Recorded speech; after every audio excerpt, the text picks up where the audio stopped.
Okay, how's it going, everybody? I'm hoping this works. This is a new thing I'm trying here. I mean, live streams aren't new, but this setup is kind of new, so I'm not really sure because I'm using my DJI Pocket 3, and I've heard it's had some issues going live. It might shut off randomly, but who knows? We'll see. But today I wanted to talk about whether or not I'm worried about Taiwan in 2025. I made a whole video about this. I made a moto vlog. A lot of people have been asking for the moto vlogs to come back. But I edited it. I did subtitles on it, but I think I'm going to make it channel members. Someone says, 加油, 谢谢. I'm going to release that to my channel members only, just because, I don't know. I feel weird about making like political opinions these days because it's so heated. But because I didn't release that video, I don't have a video for this week. So as a replacement, I'm doing this live stream instead. And so, yeah. 最好了吗? Yep, all good. So, yeah, I mean, lately the geopolitical situation has been pretty crazy, especially with what's going on with Ukraine and that whole Zelensky visit.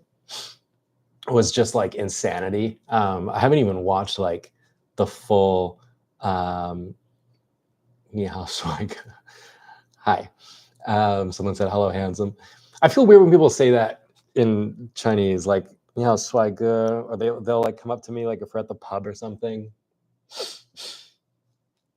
They'll say like, oh yeah, swai, or like, oh, have you met Prazi? He's so handsome or whatever. And I don't say that to be like big-headed. I just mean like, I don't know. We wouldn't say that in English. And because of that, I don't know how to respond. Like, I don't want to say thank you. I'm also Wygoran, don't worry. Okay, nice. I don't know how to respond to that. Like, you don't want to say thank you and have like a big head, right? You don't want to sound like a bit of a dickhead by saying thank you. And so I say, no, not really. And then they pile it on more. And then it's just like, I feel uncomfortable with it. How are you? I'm all good. Yeah, so I don't know. It's just kind of a funny cultural thing that I'm still not over after all these years. So yeah, the whole like Trump and Zelensky thing. See, I'm not someone who like hates Trump. I'm a little bit more like traditional leaning myself. I don't hate Trump, but I'm confused about like his tactics here. I don't get it per se. I don't understand what he's like trying to do with the whole situation. Like, and I hate to just dive into like a crazy political situation here, but I think it does relate to Taiwan, because this side of the world with the whole Taiwan-China thing, I think a lot of people are watching the Ukraine situation very closely to see how the Americans will react. And it's just, I don't understand his reaction. I don't really get it. Like at first when he pressured the Europeans, by like with his isolationist policies, he'll say something like, we're not going to support Ukraine unless NATO puts in a certain amount. And that I can understand. Like, okay, it looks like you are siding with Putin, but really it's actually just pushing the EU and NATO to do their part, because it's in line with his isolationist policies. Like, a lot of Americans feel like that they've been the world police, and that's fine, but the other countries should pay for them to be the world police, right? They're not going to give protection for free. And I get that. I can understand that. I'm not saying I agree with it, but at least I can understand that. But then like Zelensky goes to the White House and Trump and JD Vance just absolutely like punish him pretty much for being there.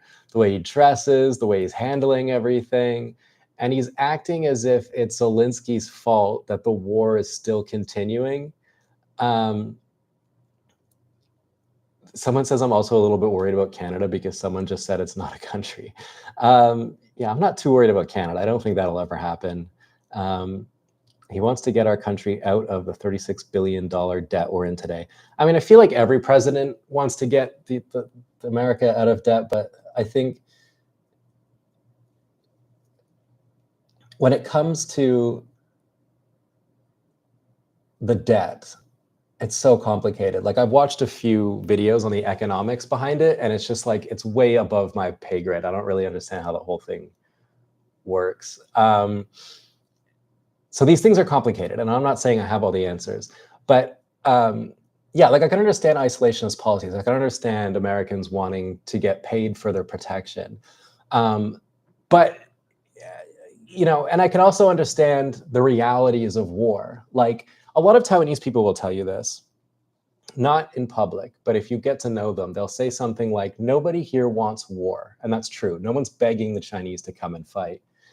And a lot of them feel like they could never win because a lot of reasons. Like, Taiwan is obviously a lot smaller than China. The population's smaller. The military budget is smaller.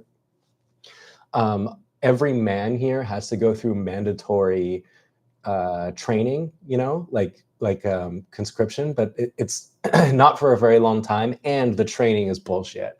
That's what you hear from everyone who goes through the training. It's not enough.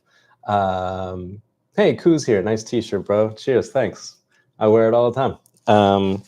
It's comfortable. By the way, yeah, this is Koo's merch, and he gave me this shirt the last time I saw him in Taipei, and I like it. It's really comfortable. And when I wear this hat, it makes me look like I'm going to go skateboarding. Yeah, and so a lot of Taiwanese people will tell you, where was I? Yeah, the training and all of that, and they're just left feeling a little bit nihilistic about it. But then you could also make the argument, it's like, is it nihilism or is it realism? That they could never win. And so a lot of them just kind of turn the other cheek, a bit like Hong Kong, where Hong Kong doesn't have a standing army, and so what could they do? It's just like capitulate. Like, is it worth dying for? Are there Taiwanese people who feel like their nationality, their rights, the ability to call themselves Taiwanese, whatever that means, is all of that worth dying for? And a lot of people would answer no. And so,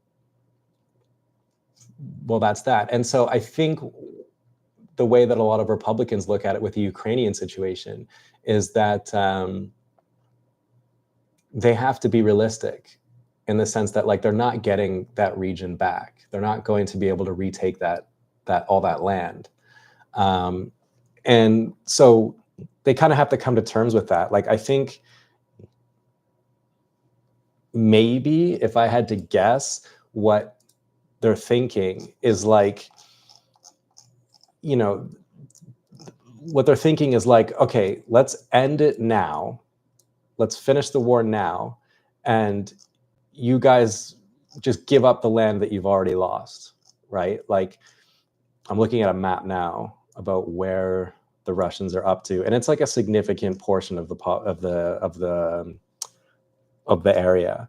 So all the land they lost before 2014, and then all the land they lost up, and just like end the war. And I don't know, I wonder if the Ukrainians are hoping that they'll get it all back, because it just seems like outside of the realm of possibility. So I don't know. I'm trying to understand. I'm just trying to figure out what the strategy is here from Trump, because I don't get it. I don't understand what the play is. I don't understand if, like, he's treating Zelensky this way because of something that's hidden, like, is he holding his cards? Is there something he's trying to get out of it, right? Like, when he threatens NATO and he threatens the EU with tariffs and all that stuff, he's not doing it to antagonize them. He's not doing it to get in bed with Putin. He's doing it to try and jumpstart some kind of response from the EU. I just don't understand that. I just don't really understand it. It's like forensic accounting stuff needs to get cut, and it's not pretty. Yeah, I think at home that's fine. Sorry, every 100 days we add $1 trillion in debt. Better than nothing. Military training is very controversial because it really depends on which way you want to fight. Without America, there is no Taiwan. Sad, but true.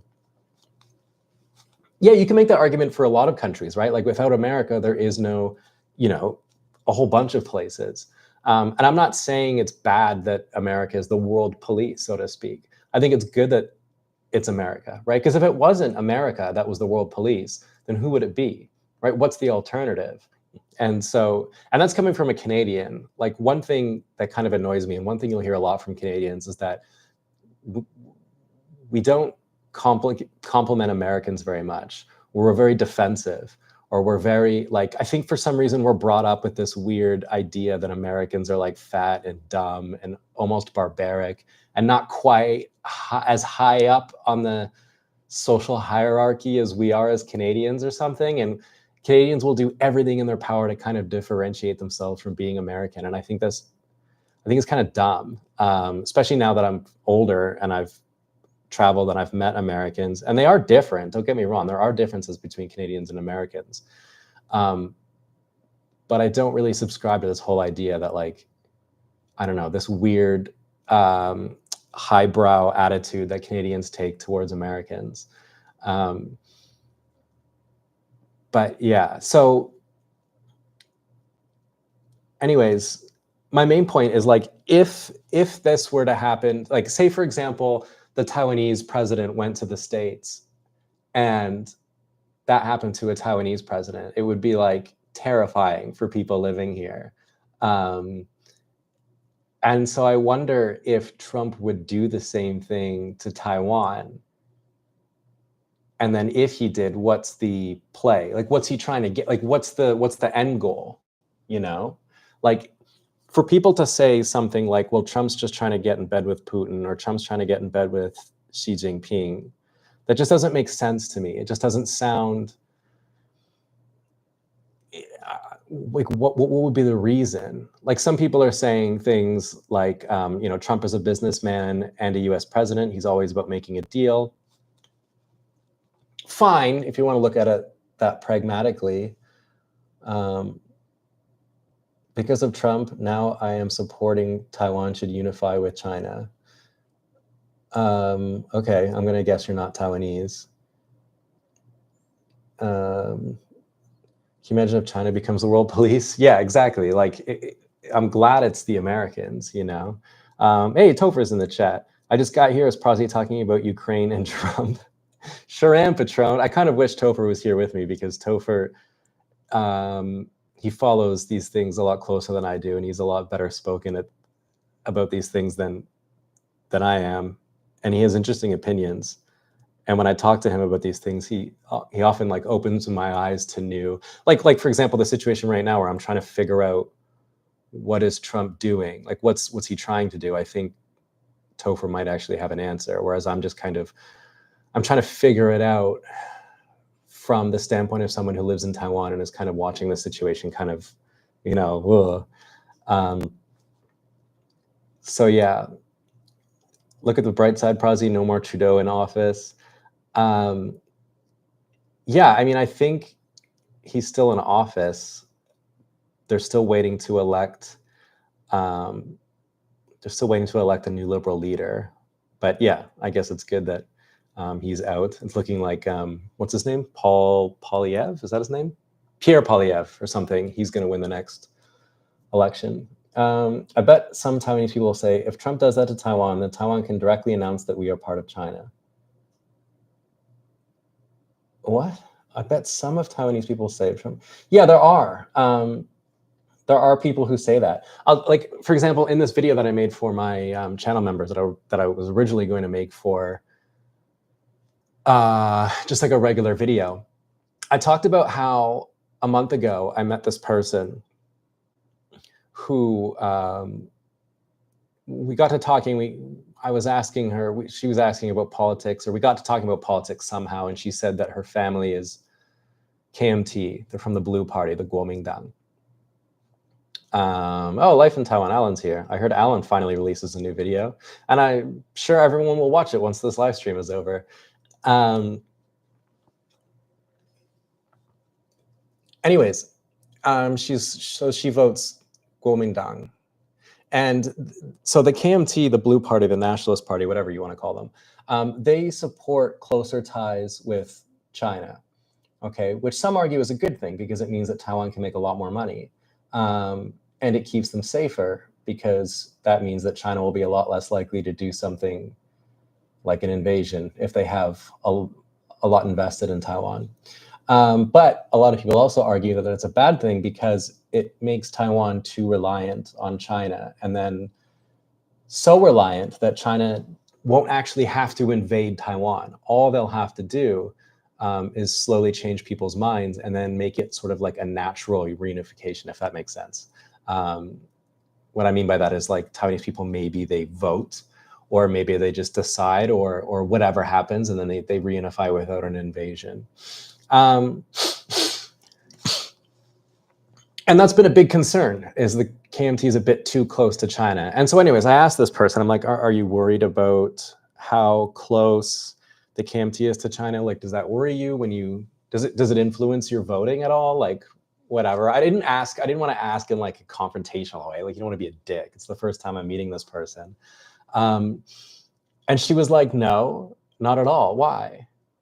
And I'm like, well, because, there's a risk that you would be Chinese maybe one day. And she was like, well, what's wrong with that? And when she said that, it like really took me aback. Like I was surprised. I was shocked that she said something like that, because I was like, what do you mean? What's wrong with that? Like, I could give you 20 reasons what's wrong with that. And so that's just one, granted, anecdotal story. Okay, that's anecdotal. It's not a representation of how all Taiwanese people feel, of course. That person would never voice that opinion, I think, if other Taiwanese people could overhear her, or she wouldn't voice that opinion to other Taiwanese people because it's just so deeply unpopular. But also on top of that, like a lot of young people, I'm talking like 20-year-olds, don't care. Like this whole conversation we're having right now, they don't care. If you ask them if China invades, they don't care. If you ask them how they would feel about one day being Chinese instead of Taiwanese, they don't care, right? And then if you dig a little bit deeper, if you say something like, well, like for example, that woman asked, what's wrong with that? What's wrong with being Chinese? It's like, okay, well, let's take, for example, your civil rights, which you'd be stripped of. You have no civil rights, right? They don't care. It doesn't bother them. Topher made a really good point in the video that we made not too long ago together, that all of the money that you had saved, all of the investments, all of the, the whole Taiwanese economy would be demolished, and they just don't care. Or, YouTube, Instagram, Facebook, apps that Taiwanese people use all the time, banned, which like you could argue, okay, fine, minor inconvenience, whatever. Banned, right? Like there's a lot in your life that would change here. And some people who are pro-China would say something like, yeah, but we could do a Hong Kong style, one country, two systems, or whatever that's called. But like, that's not really going to happen, right? Like if you look at what happened to Hong Kong, that's not true. It's not what happens at all. And that kind of worries me when you have like a young generation. And then, okay, also, you could also argue that a lot of younger people in most countries don't care about politics because they have a lot going on in their lives, right? Like they're coming out of high school, they're trying to get into a good university, or maybe they're busy in university and they're also working, or maybe now they're graduating university and they're trying to land a good job, or maybe they're getting married, or maybe they want to start a family, or they're trying to save. And they have all this stuff going on in their own lives, and they simply don't have time to care or talk about or form an opinion on something that is so far out of their control. And so I could understand how they feel about that. And there's also a cultural part of this at play as well. A lot of people who are Chinese, and when I say Chinese, I mean the Wenhua, I mean the culture. So that includes Taiwanese people. They don't bother themselves with that type of thing. There's kind of this attitude, like I mentioned before, this kind of realism, or this kind of like ability to almost put aside their pride and trade it with survival. And that's an attitude I see a lot as well over here, is that instead of fighting, they would rather just survive. And a lot of Western people would look at that as if it's sort of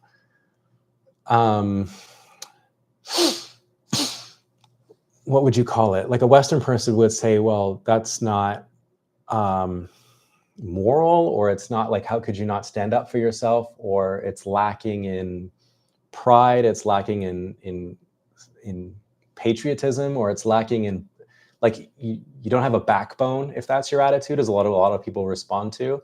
But the approach is very pragmatic, and so I see that attitude a lot, and it worries me. And then, so when you take all of that and then add on top of this weird thing that Trump is doing with world leaders, it's just like, Jesus Christ, it's really worrying, because for so long the status quo was the thing that everyone was trying to uphold. What I mean by that is, like, the situation that we could argue is normal between Taiwan and China, where just like nothing is happening and everyone's just kind of keeping it at bay, and everyone's trying to make their own money, and everyone's trying to maintain peace. That was just left alone for like a really long time. Under most administrations, it was left untouched because they don't want to disturb the hornet's nest or rock the boat in any way. But now it seems like that hornet's nest and that boat is getting rocked a whole lot. And it worries me, because it feels like it's sort of my responsibility as someone who lives here to keep an eye on these things. And I'm trying to, but I'm confused. And that makes me even more worried, because I'm too dumb to figure the situation out. Why do young people don't care? Why don't Taiwanese young people care? Well, I think I explained that, right? Like, they have a lot of things going on in their lives, or there's also fatigue, right? Like, you hear about this in the news all the time. It's all foreigners want to talk about. The whole rest of the world doesn't know a goddamn thing about Taiwan other than their conflict with China. And so there's this sort of like, this feeling like, is there anything else we could talk about other than that? You know what I mean? So they kind of stop caring after a while. It's like complacency, I guess you could say. YouTube, Instagram, Google are not banned in Hong Kong. Yeah, not now, but like, give it some time, right? And my whole point isn't the specific changes that will happen in Hong Kong. It's the overall thing that happens. I mean, look at the money that people are losing in Hong Kong. Small business owners. Me and Alan were just talking to a guy, one of our podcast listeners. Me and Alan do have a podcast, by the way, over on Patreon, if you want to go check that out. And he lives in Hong Kong, and he was talking about how all of these businesses, like small businesses, like little jewelers that you'd find in alleys that sell like jade bracelets, or like breakfast shops, or, like little, they make good money because they've been in the business for generations. Like, they're all shut down now because the Hong Kong economy is like, I wouldn't say it's collapsing, but it's not nearly as good as it used to be. So my point isn't the specifics behind what would change under Chinese control, but the general overall idea. They will care after it happens. Yeah, probably. At least I hope so. I mean, who knows? Like, how adaptable are people here? Because like, one thing you also have to keep in mind is, like, Taiwanese people are still very much Chinese. And I mean that in the cultural sense. So the shift wouldn't be as big. Like, how long do you think it would take Canadians, say, for example, if Canada really did become the 51st state, how long do you think it would take Canadians to adjust to that way of life? Probably not very long, right? We speak the same language, we eat the same food, we watch the same movies, we watch the same TV shows, we play the same games, the same sports, the same, like, everything is so similar. The differences between Canadians and Americans are very minor. They're still there, but they're minor. And I would say the difference between Taiwanese and Chinese people, the differences are larger, but not, sure, they'll care at first, but after a while, like, how quickly would they be able to adapt? So yeah. Indeed, in Taiwan, around 5 million people believe that becoming a part of China is what they want. This is also why the KMT always secures a certain number of votes. I think what you're saying is that there's 5 million people in Taiwan who vote for the KMT, and that means those 5 million people want to become part of China. And I'm going to disagree with you there, because I have also met a lot of KMT supporters who don't want to become a part of China. They simply want to cool tensions. So they wouldn't go so far as to say they want to reunify with China. They just want to cool tension. So I disagree with you there. My point about telling that story about that person that I met who had no problem with becoming Chinese is that, well, this wasn't my point, but one point I did make was that this is a very, very, very unpopular opinion. Okay, Topher says 20-year-olds are burnt out from school. They're too occupied with school and trying to get laid. They haven't started to build their own wealth yet. Yeah, that's true. Topher makes a good point. It's kind of what I said as well. You would just think that, like, in a country like this, given the totality of the situation, that young people would care more than young people in other countries would. But I suppose young people are young people no matter where you go.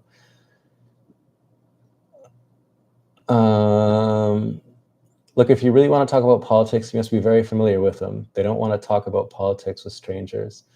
Yeah, no, that's true. And that's kind of why that conversation with that person didn't go anywhere after that, because I could see that once she said her opinion, she shut down a little bit. I wouldn't say she shut down. She just, like, definitely didn't want to talk about it anymore. And we left it at that. Because there is a certain level of, like, basic human respect you have to have with someone, whether or not you agree or disagree with their opinions. If things are getting heated, it's like, you don't be a dick when you're at the pub and everyone's trying to have a fun time and you keep pushing them on that, you know? So yeah. Alan says, behind the scenes information, this is a Kirkland signature toilet tissue sponsor. Yeah, I have my tissue paper on my laundry basket back there that I got. Thanks for pointing that out, Alan. What will we see first? A forced sale of TikTok or forced sale of TSMC to the US?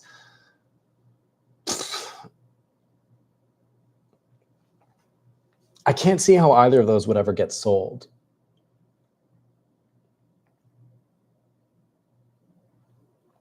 Because TikTok fundamentally is a Chinese company that's wrapped up with the government. It has to be. Call me a tinfoil hat conspiracy theorist, but I just don't see how the Chinese would ever allow that to happen. And then with TSMC, you know, I suppose they're an independent company and companies are allowed to do whatever they want,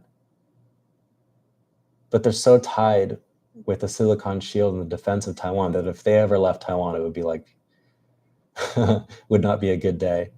The problem is that, you know, the Taiwanese are so good at building these fabs, and no one can make the chips that they can make at that scale. And so without the Taiwanese, it would take a long time to, you know, with all the R&D involved in relearning all of that, and then building the fabs themselves takes a really long time. So I don't know. Good question, though.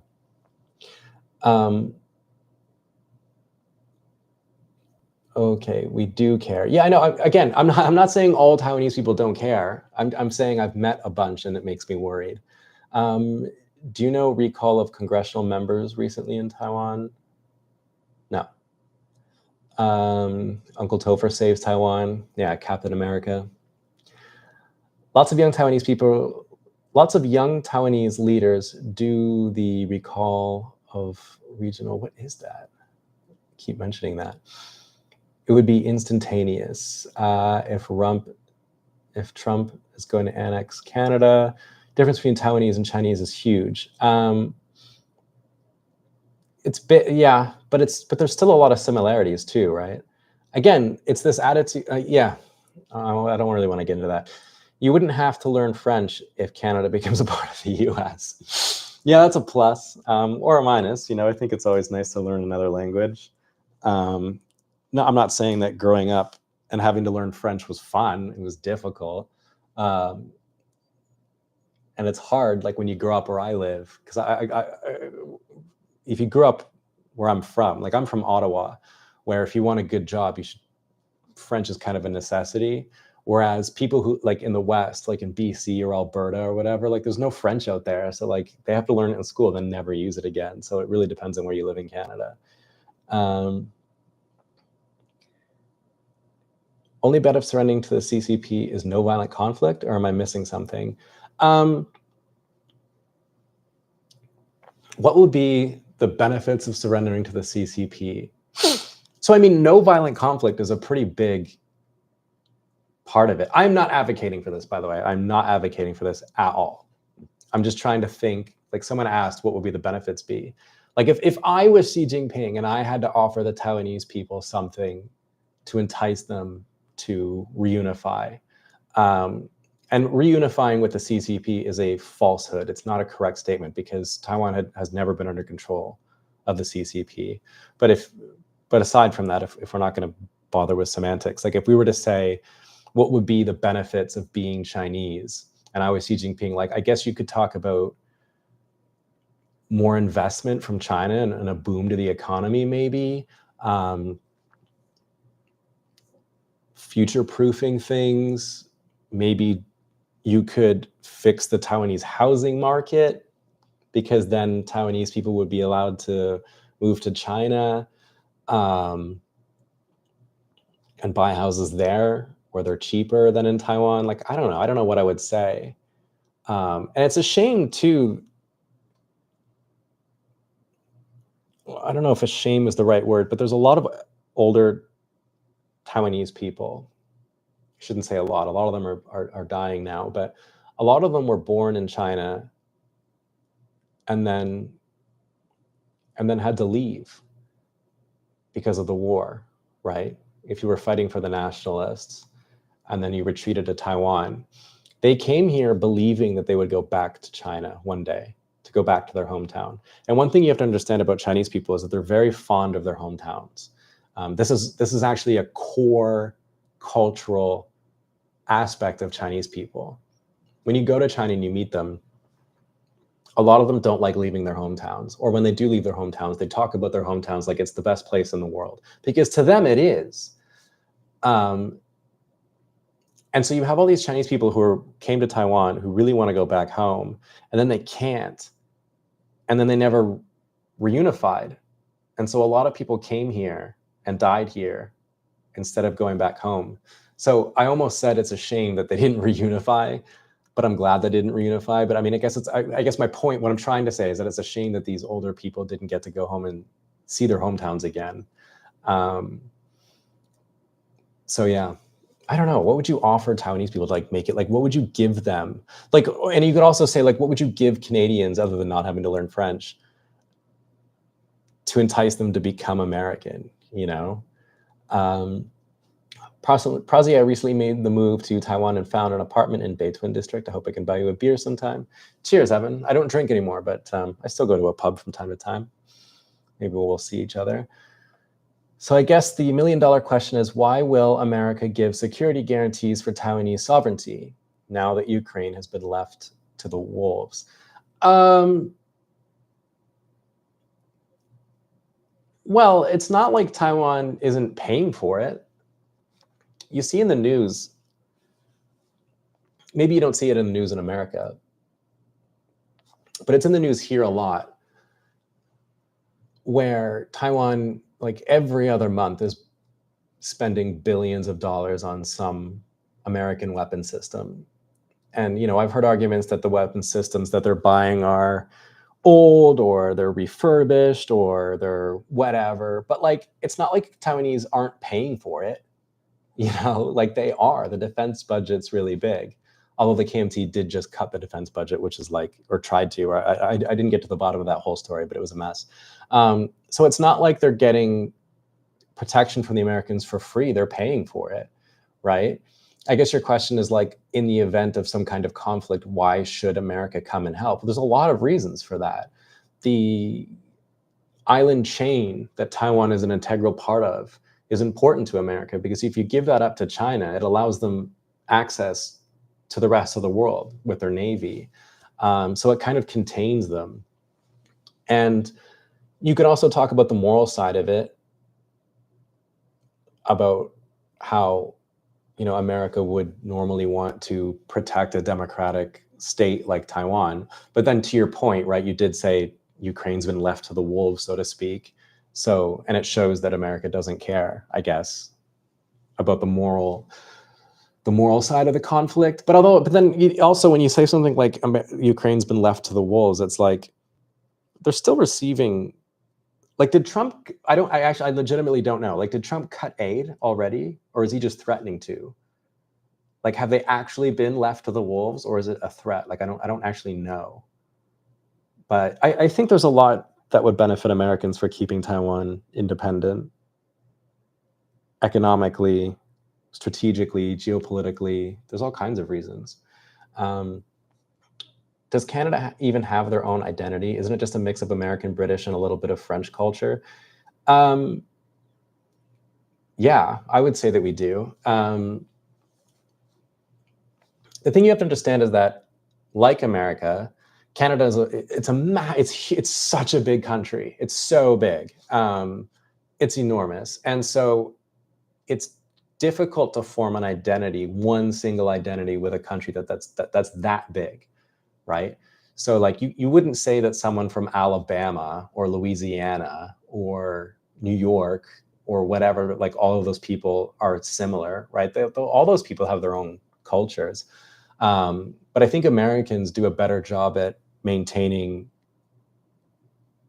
a sense of national pride, a sense of national identity. Like they have this unified idea of what it means to be American. They have like a patriotic sense to them. Whereas Canadians, it's like, okay, first of all, Quebec, which is a very different place from the rest of Canada, definitely has their own culture and their own language and their own, I mean, it's so different they want to separate, right? And then the Maritimes, if you go to the Maritimes, the people there are a lot more Irish, Scottish kind of in their culture and the way that they talk to people and the way that they handle themselves and the way that they live their lives, the way they see things is very different from the rest of Canada. And I know that because my mom is from there. And so I grew up kind of half in Ottawa, half in Cape Breton and Nova Scotia. And they're very different people. And then you have, like every province has their own little thing. But I think if you were to combine that into one single national Canadian identity, I think we do have one, but it's very difficult to describe. Like one thing, people always ask me like, well, what's the difference between Americans and Canadians? And I would say a major difference is like Canadians don't readily offer their opinions on things when you first meet them, which is very different to Americans. Like when you go to a bar, like, okay, here in Taichung, right? An international city, not really, but if you go to a bar, right? Or like if you take me and Alan always go to the same place to edit. We like to edit together at this bar. And we know when we're sitting next to some Americans immediately when you listen to their conversation, immediately. Like Americans are so much more, they're not more opinionated, but they're more ready to share their opinions than Canadians are, I would say. And I'm not saying that's a bad thing, but it's definitely something you notice. Like you don't have to ask an American very many questions to get them to start talking about what they think.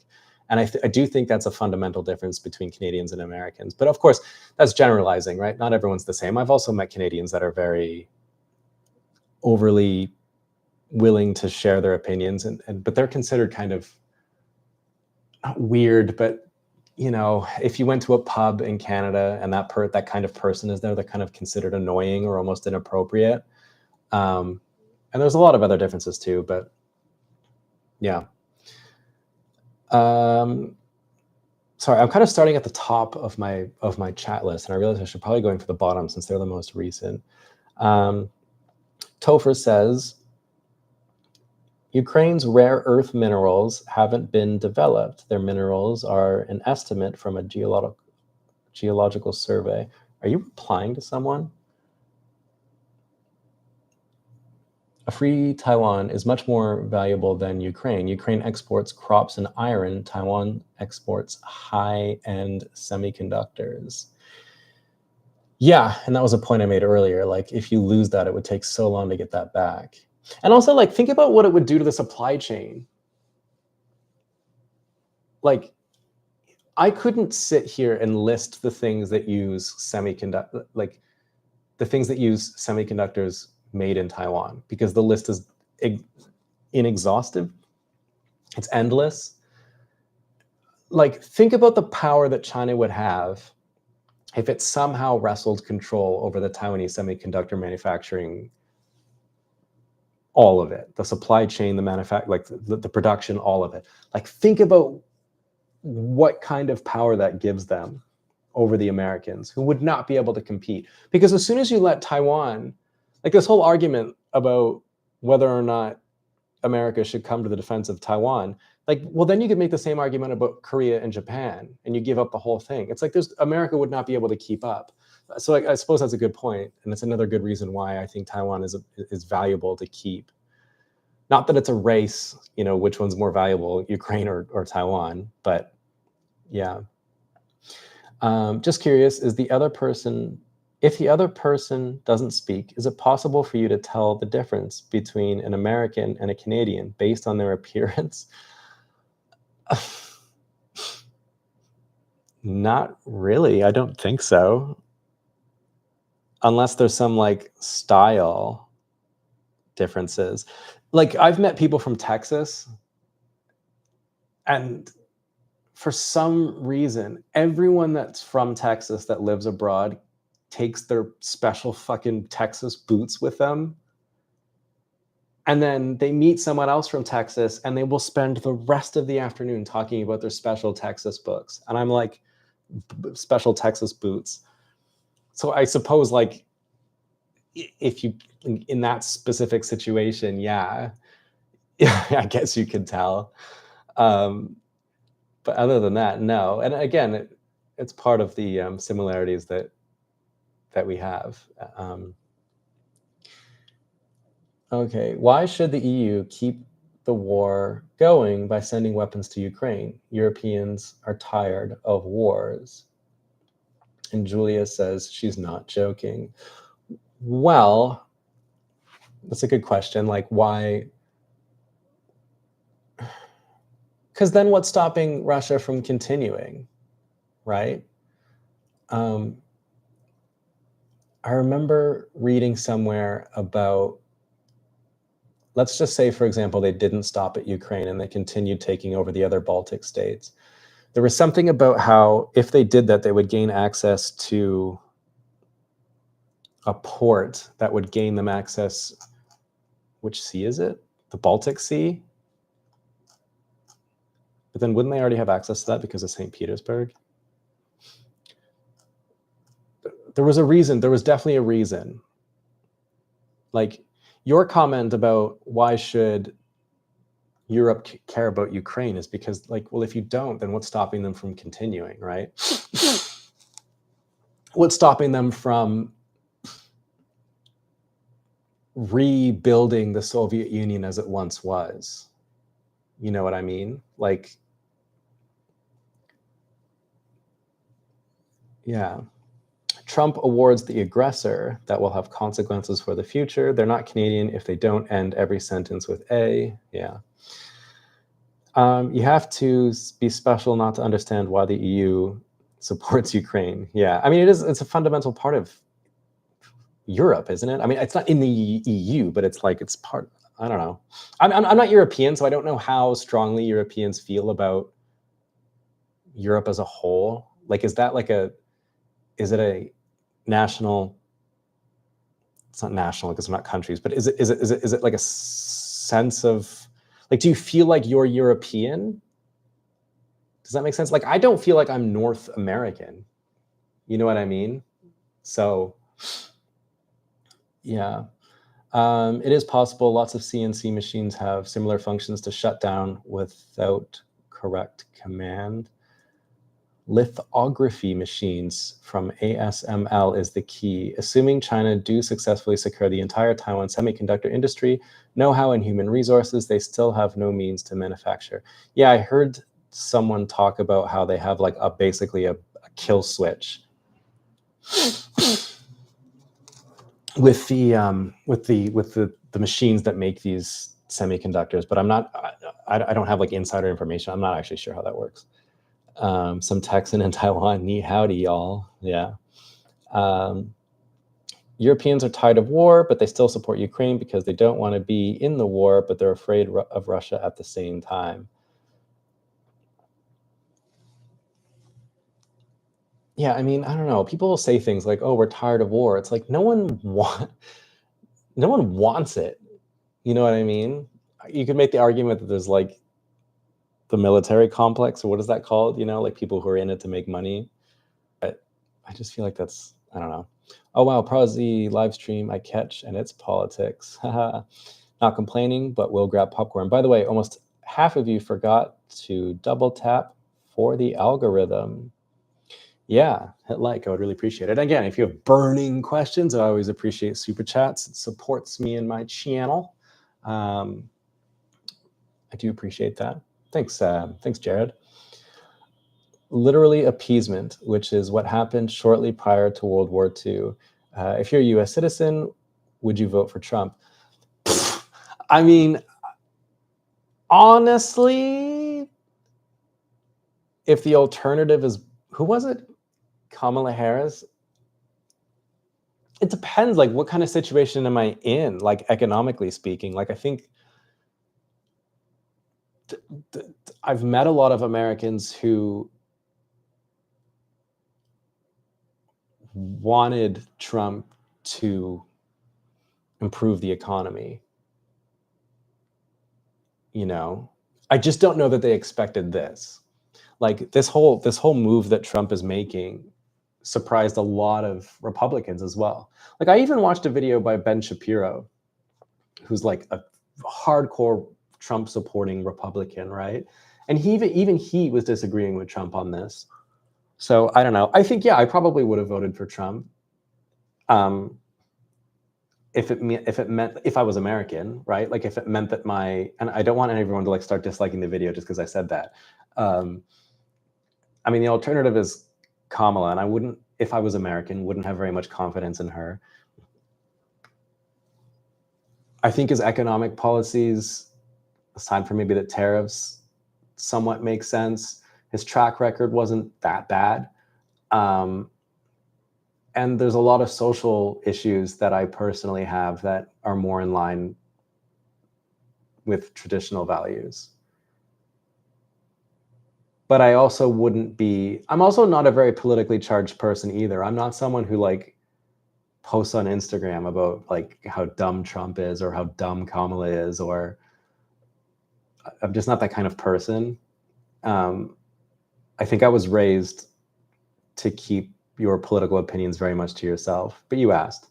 I remember one time at dinner when I was like, I don't remember how old I was, but I remember I asked my dad who he voted for in a recent Canadian election that we had, and he almost yelled at me like, "It's none of your goddamn business." Like, it's very much like that. And I could see why. Like, that's a good strategy, right? Because as soon as, like, if I were to say so, like, if I was American and I said I voted for Trump, so many people would be mad at me for saying that, you know? So yeah. There are many pro-EU Europeans. EU is actually not powerful as you think. Okay, so it seems like a lot of people have different ideas of how good the EU is. But we can't ignore everything that took place in Ukraine between 2000. I mean, no one wants to, yeah, like, we can't ignore everything that happened in Ukraine, right? Like, we can't just say end the war and be done with it. But then, like I said earlier, right? Like, there's also, as sort of cynical or nihilistic as it sounds to say something like this, what are you going to do to punish Russia, right? Like, they're already under so many sanctions. So, like, you can understand why there are people who just want to end the war, because it's unrealistic to assume that Ukraine's going to get any of their territory back. You know, you're not going to push the Russians back to their old border. That's just not going to happen. So, but then who knows, right? Like, World War II, they were somewhat able to like redo it, you know? European leaders are meeting now. They will announce something big for Ukraine today. Russia is not as powerful as you think. Europe is pretty powerful. France, UK, Germany are all big military powers. Russia can't defeat Ukraine, let alone Europe. LOL. Okay. I noticed you left the UK on that list. I think it's pretty well known that the UK is no longer. I'm pretty sure they're not, and I don't mean this to sound offensive. It's not like my country has a particularly potent fighting force. You know, the Canadian military is in shambles after damn near 10 years of Trudeau. But I don't think the UK's military is doing much better.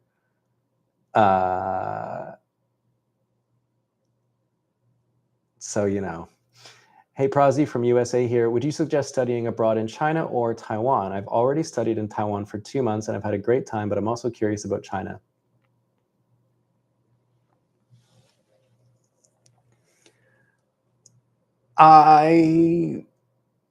What are you curious about China? Like,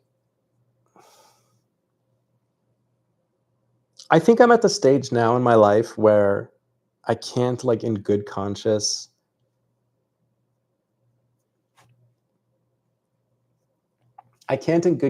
recommend people to go to China,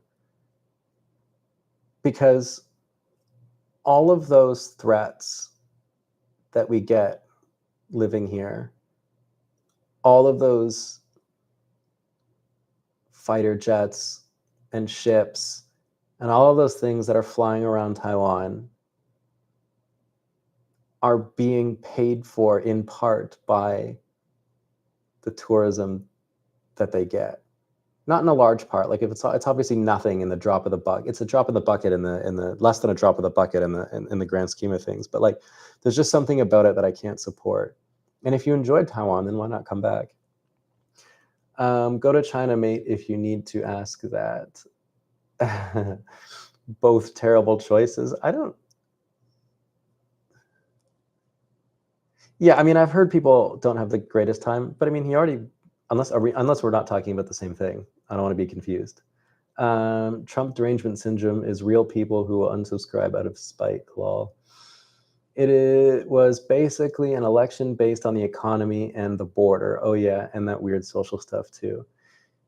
Yeah, Trump's cult of personality has people accusing other people of Trump derangement. Says, oh, Jesus Christ. Yeah, I knew we were going to get into some, like, issues with Trump here. Topher is here. He was here. Definitely go to China. You can experience the whole package of cultural impact firsthand with Chinese characteristics. Topher should have a new video with Prazi. Yeah, I'm sure we'll make one. I should go to. I haven't been to. Oh, he is here. I haven't been to Kaohsiung in a while. I should go back. And yet people are losing their ish for the same thing Biden was doing. The difference is now it's Trump. Hey, I live in Germany for over 30 years. I speak Russian too and have talked to Ukrainians, including a refugee family from Ukraine. They want the war to stop. Yeah, I guess you can't blame them. But then it's like, how does it stop? You know, like, under what circumstances? And then once you stop it, how do you make sure that there are security guarantees that they won't push more? You know, like, because they could just restart the war just as easily. You know. He seems to confuse tariffs with sanctions a lot. There's basically no excuse for tariffs on Taiwan. That's just tantamount to economic sabotage. Yeah, that's another thing that really confused me when he threatens. What did he say? 25%? Or was that for Canada? Was it 100%? Anyways, it doesn't matter. The tariffs that he's threatening on Taiwanese products, whatever that was, and pardon for my lack of, like, deep. If I'm not giving you specifics here, it's a lot to think about. Like, let's just say you introduced tariffs that were so high that American companies couldn't purchase Taiwanese goods. Then who is TSMC going to sell to? Right? Like, it's not hard to imagine that the tariffs are so high that products coming in from Taiwan are too expensive, and so Americans don't buy them. I mean, you could make the argument that they have no choice because no one makes them like Taiwan does. Fair enough. But let's just say they couldn't buy them anymore. And then let's say that the KMT won the next election. Like, obviously they're going to sell to the Chinese, and you're just pushing Taiwan hard into the arms of China. So yeah, the tariff thing I don't quite get. And I wish And I've tried hard. I'm not one of those people who just like scoffs at this ridiculous Republican idea of tariffs, and then that's the end of it. I've tried going to more Republican leaning like YouTube channels or news articles to try and figure out like what's the strategy here. And I can't seem to find anything. Like all of the major Republican YouTube channels seem to be relatively quiet about Taiwan. So it's hard for me to get a gauge on what the strategy is. You know what I mean? I don't know if that kind of makes sense. Come down this Saturday. There's an international food festival in Kaohsiung. Oh, cool. I saw your post on Instagram. What is the date for Saturday? Because I do have one of my old students' birthday is soon. Shit, I didn't write down the day. Fun fact, Saturday is my birthday, so maybe I will. He said Taiwan stole their chip industry when they built it up there over decades. Yeah. I did watch a thing about that. Like, why did he say that? It was something like back in the 70s, Taiwan bought an American company. And then they basically became really good at making computer chips. And that's why Trump thinks they stole it,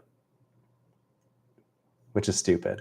But one thing that is not good about that, though, is that Taiwan kind of put all of their eggs into one basket. They're pretty much solely reliant on that, right? Like, I can't remember how much of their GDP is made up by just selling semiconductors, but it's like a shitload. And so they haven't really like diversified their economy, if that makes sense. Like, they're hanging on to that one thing. So there's an argument to be made where Taiwan could branch out. Like, okay, they're really good at making semiconductor computer chips, and that's great. But an argument could be made that they should branch out into other forms. But that's hard, right? Because it's not like there's like natural resources here they could export. There's not like, it's tough. And they import so much energy because they refuse to go nuclear with their power. Like, there's just it's such a complicated thing, and I'm jumping around too much. But anyways, I got a happy birthday super chat from Will G. Thanks, Will. I appreciate that. And you're a channel member. Thank you so much for the support. Thank you. That will go to, what will that 9? What is that, pounds? Or is that euros? I can't tell. I'm a dumb North American. That will go towards paying my train ticket to Kaohsiung if I do end up going. The West companies gave it up, the business. I don't know, they sold it. They didn't give it up per se. TSMC has not more than 10% of GDP. Are you sure? I remember seeing something, it was like 60% or something wild. Or maybe TSMC has 10%, but then like the whole, because TSMC isn't the only semiconductor company, they're just one of the big ones. But anyways, probably over 30%. Whatever the number is, it's massive, right? I mean, Taiwan is where the tech was developed. They're the inventors. There's no argument over the choice between peace and war, but there's always one guaranteed way to have peace, and you can have it in the next second. Surrender. That's a quote of Ronald Reagan, apparently. Musk is the one who wants Ukraine minerals for his Tesla cars. Yeah, I wonder about that, because a lot of people talk about how the minerals that he needs to build those cars are like really rare. Like, they're hard to mine. Like, there was some controversy over cobalt mining in Africa somewhere, and it's like, there's a big discussion around the longevity of electric cars because of how they make the batteries. You know, like, you're kind of running into the same issue as oil at that point, right? People say that there's like a limited amount of fossil fuels. There's a limited amount that we can pull from the earth. And then all of a sudden battery technology is running into the same issue. To be honest, this person is French. I think earthquakes in Taiwan are more scary than wars. I'm going to go ahead and guess that you've never been in a war. Not to say that they're not scary, but I think I would rather an earthquake than a war. Are you worried about Canada becoming the USA before you come back? LOL. No, I don't think that'll ever happen. I don't think Canada will ever become a part of the US. TSMC took a risk on new technology, making better chips, and it paid off. Before that, Intel was the world leader. And that's what Topher said. Yeah. Yeah. The foundry requires huge investments and time to build. Taiwan made the efforts to do it. Don't just look at TSMC only. TSMC depends on a lot of other companies. Yeah, I mean, there's a whole economy. Like people talk about that's a good point. Like people talk about the semiconductor industry as if it's like one thing, but it's tied to so many other industries. Yeah. Why did you quit drinking? Wow, that's a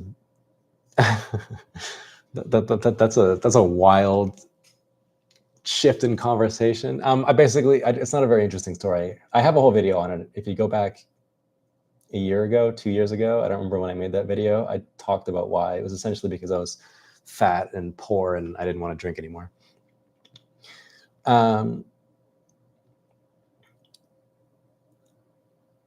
Not afraid of war. We just ignore it. We keep our normal life as usual. Don't let the CCP ruin our lives before war.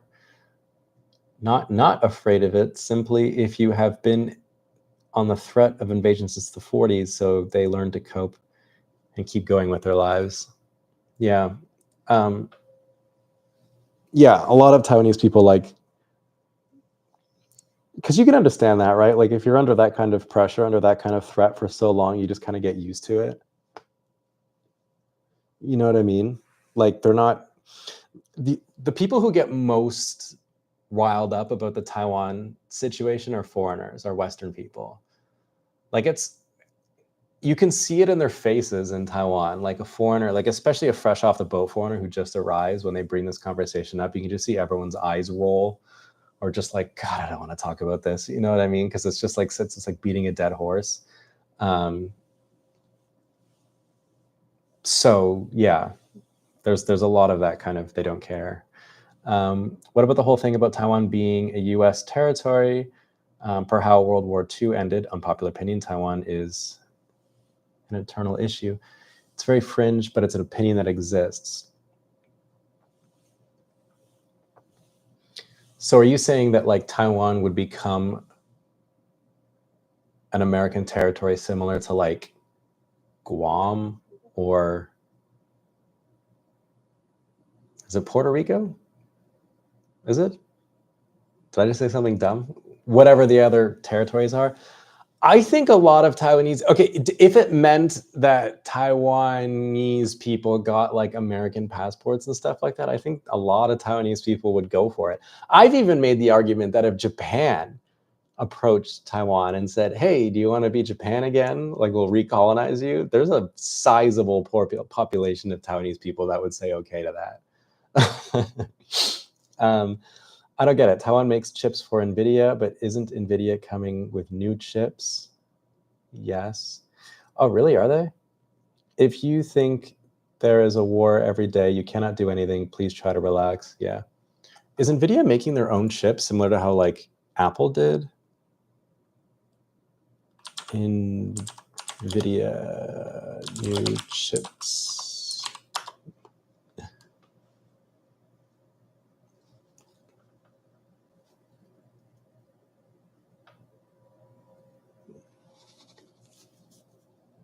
I don't really see, unless I'm misunderstanding this comment. NVIDIA designs the chips and TSMC makes them. NVIDIA has no foundry. Same for Apple. Oh, okay, gotcha. Okay. Yeah, that makes more sense. Because I think like what happened with Apple is interesting. Excuse me while I grab some water. You know, Apple's chips, like their new silicon, what are they called? Whatever those chips are freaking awesome. And you can say like whatever you want about Apple and how crappy their products are. I use both. I have my, like, I'm live streaming from my PC right now. It's what I use to game on, watch YouTube videos, but I edit with a Mac just because the editing software works so well with Mac and it's smooth. And I used to live in China where like Google didn't work, so I had to use a lot of things like Apple Maps and stuff. So I've just kind of gotten used to it. But their new M series chips, like I don't have one. I'm still using an Intel chip in my Mac, but I really want like an M4. That would be badass. I just have to work harder so I can earn money for it. I'm not a rich man. Elon Musk has huge business interests in China and is subject to substantial blackmail from China if he diverges from the party line. I don't know if he's that. I know what you mean, but I don't know if he's that tied up in it. Prozzy is streaming alone. Awesome. A third of Taiwanese people are afraid of war but choose not to confront about it. I don't know what the numbers are, but yeah. NVIDIA, with all the money they got, should be able to set up their own production, no? I wonder how much it would cost to open up your, like, if you're NVIDIA and how much it would cost them to open up their own fab. Wouldn't that be like a ridiculous amount of money? Especially considering like not only like building it, because that would take years, but then you would also have to hire people who know how to do it, which would have to come from Taiwan. You know, like no one can do it like Taiwan can. Is he still teaching? Is who still teaching? Me? I'm not. If I was still teaching, I could definitely afford whatever the hell I want. They'll seize his Tesla factories. Are they made there? It's another thing I'm gonna have to Google. Where are Teslas made? They're made in factories in the US, China, and Germany. Okay, so he does have them in China. There's also one in the Netherlands. There's 2 in Canada. I think Canada makes a lot of batteries. It is, yeah, it's battery manufacturing. Because I remember the batteries for the Prius.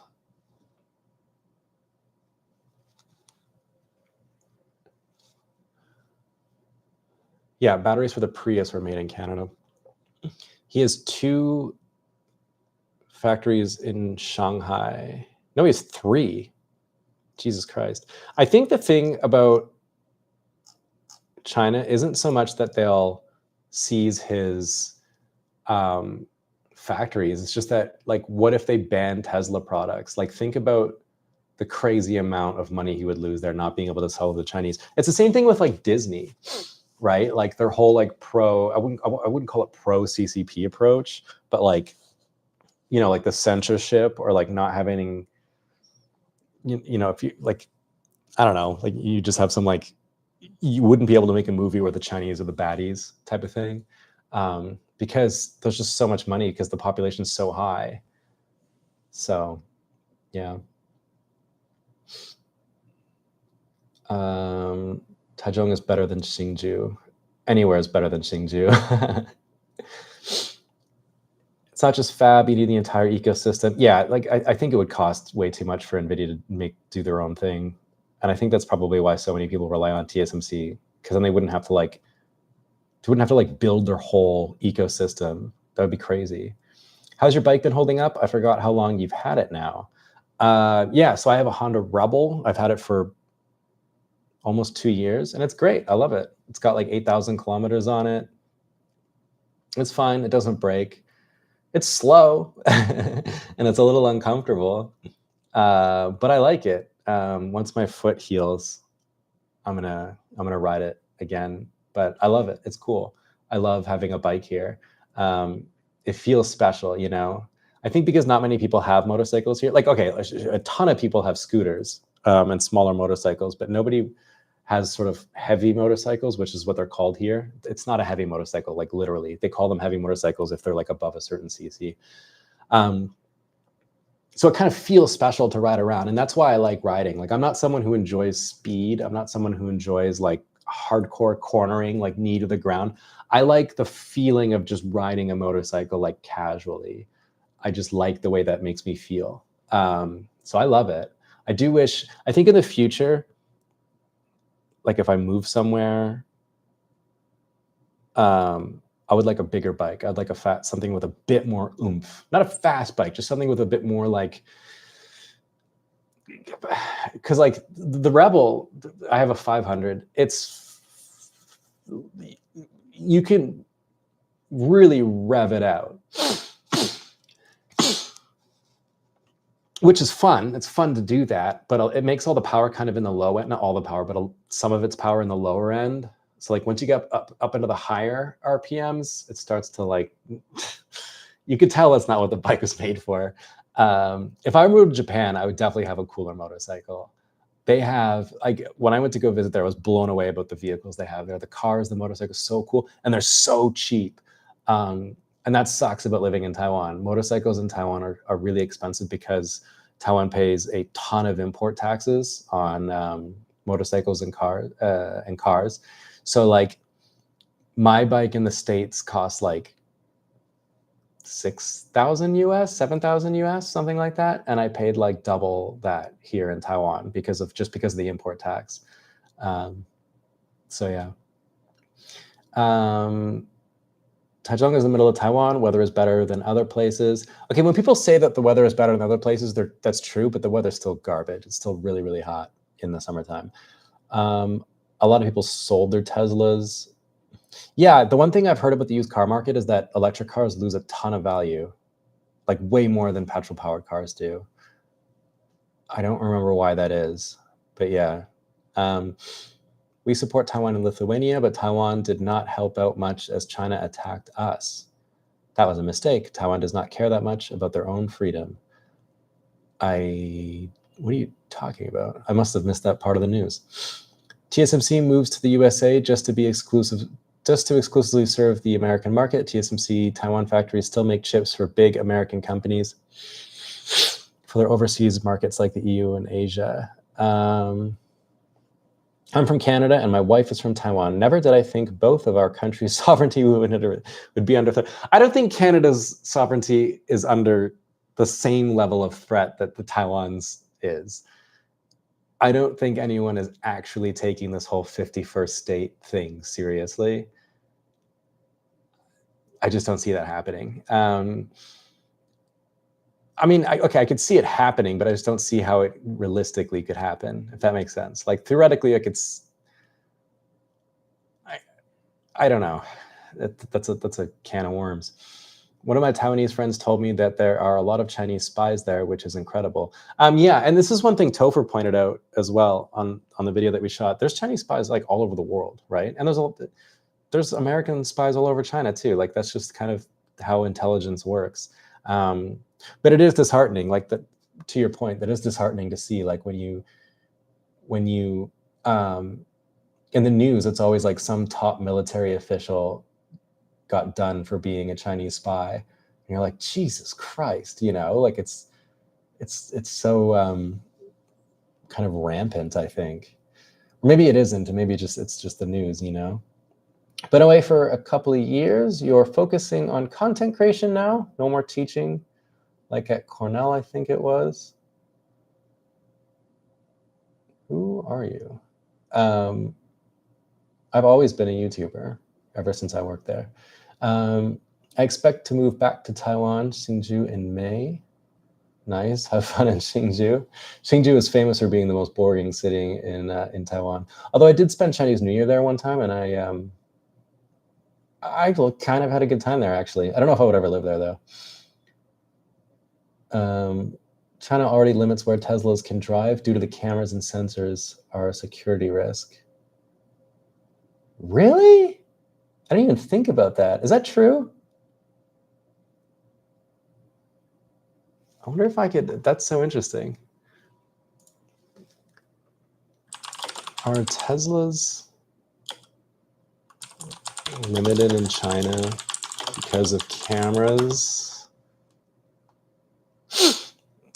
Okay, so this is an article from 4 years ago. China, worried about cameras, is restricting where some... Okay, so they can't go around like military and state-owned facilities. Is that true? A lot of the stories from 4 years ago, though, so it's not like breaking news. That's cool. I didn't know that. I mean, not cool. That's interesting. The fifth column. To be realistic, China will get what they want. Whoa, Taiwan's charging themselves tariffs? Yeah, I guess. If Taiwan pays a ton of import taxes, basically tariffs, then doesn't the US have a good reason to do the same to them? I guess. I don't know. Do you have a Taiwanese girlfriend, or is it hard to find someone long term in the dating market in Taiwan as a foreigner? It's not hard to find someone long term if that's what you want. Um, if you can get over the cultural differences and if you can learn the language, I think it works. But then also, like there's a lot of Taiwanese people who are more Western and they'll happily date foreigners. So I wouldn't say it's hard. It's the same as anywhere else, really. Like, it's not like in Japan where the cultural differences are very significant and they're very apparent. The cultural differences between Western people and Taiwanese people, like, okay, they're apparent, but they're not as like prohibiting, if that makes sense. Like Taiwanese people understand Western people, I think, a lot better than we'll say Japanese people or Chinese people. So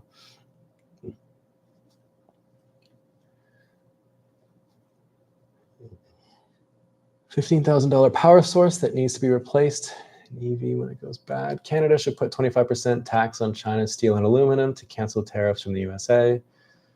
God, I don't know. I do not. I'm happy I'm not in charge of whatever it is that like the finance minister, whoever has to like figure out the mess that is the Canadian economy.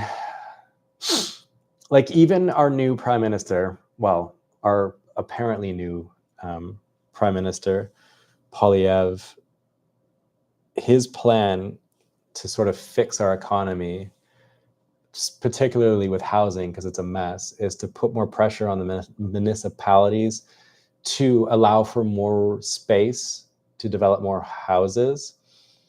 But the problem with that is that it's all he can do is pressure, because the federal government has no jurisdiction on what land the municipalities give up to build houses. So it's like, let's say, for example, he tells Vancouver, hey, you need to allocate this amount of land for residential buildings to be put up. Like Vancouver could just say no, But I mean, at least it's a start, Like Canada let in 1 million immigrants in 2023, I think it was.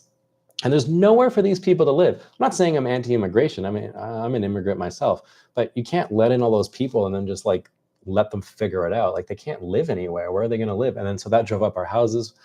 And so it's a mess. And it's the same thing that's happening in Australia. And one thing that's interesting actually is that if you look at the trajectory of Canada and Australia across multiple scenarios, it's very similar. So like the housing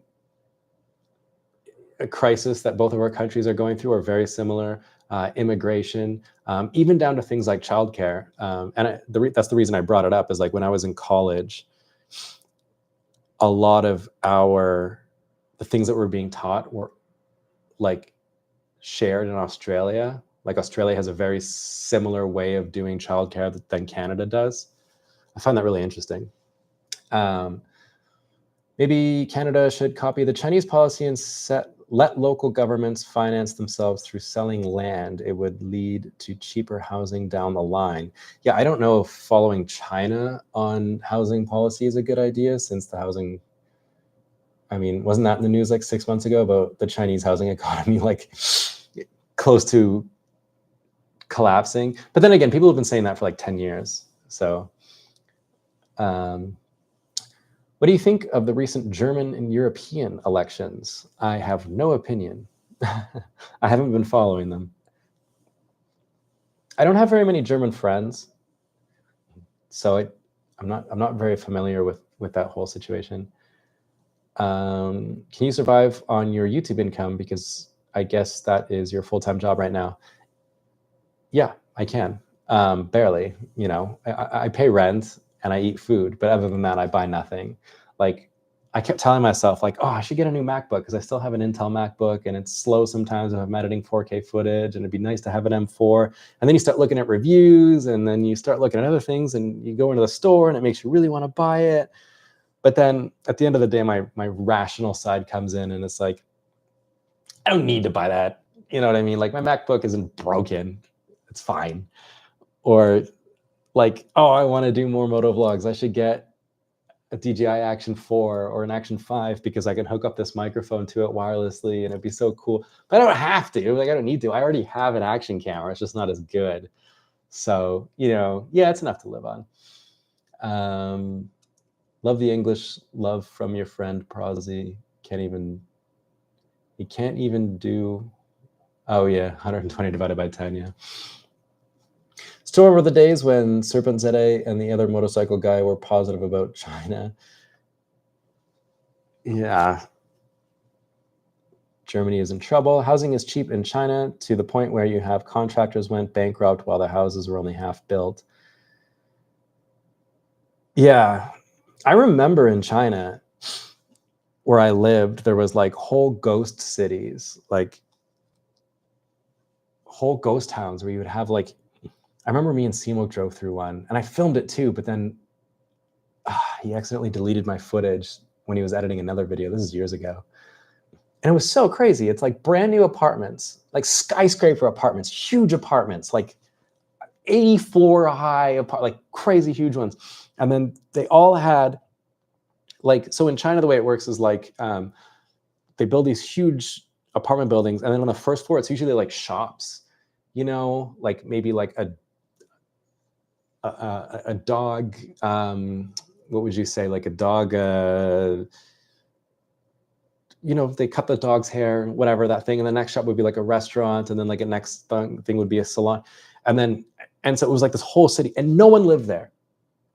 Like there's places where shops can go, but there's no actual shops in there. It was so weird, like freshly paved roads, gardens with no bushes or flowers in them, shops with no shops in them, apartments with no people in them. It was crazy. It was so weird. It was so weird. That was weird.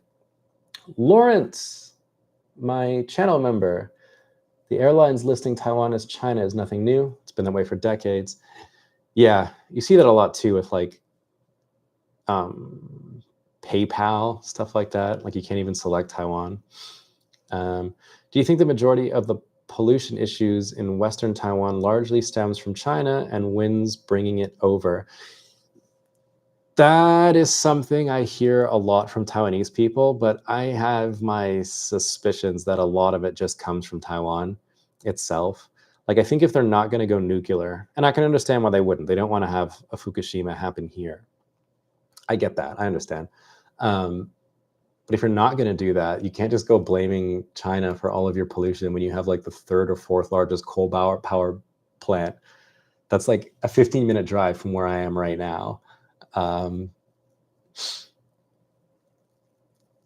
there's a lot of like local pollution that happens too. Like if there's a festival, maybe not a festival, but if it's like a god's birthday, or there's something significant that's on the calendar, the lunar calendar, like so many people are outside of their houses burning fake money.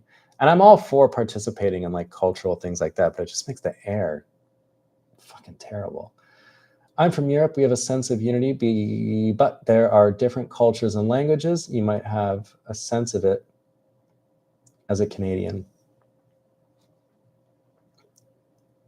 Yeah, okay. I think I kind of know what you mean. It's not that foreign investors bought up most of the land, is around 10%. It's that the idea that there was endless money coming from outside Canada that fueled insane speculation. The housing market, like the reason why it got so bad is a little bit more complicated than that. I think that's one reason, but a lot of it is just like it's hard for municipalities to allocate land for building.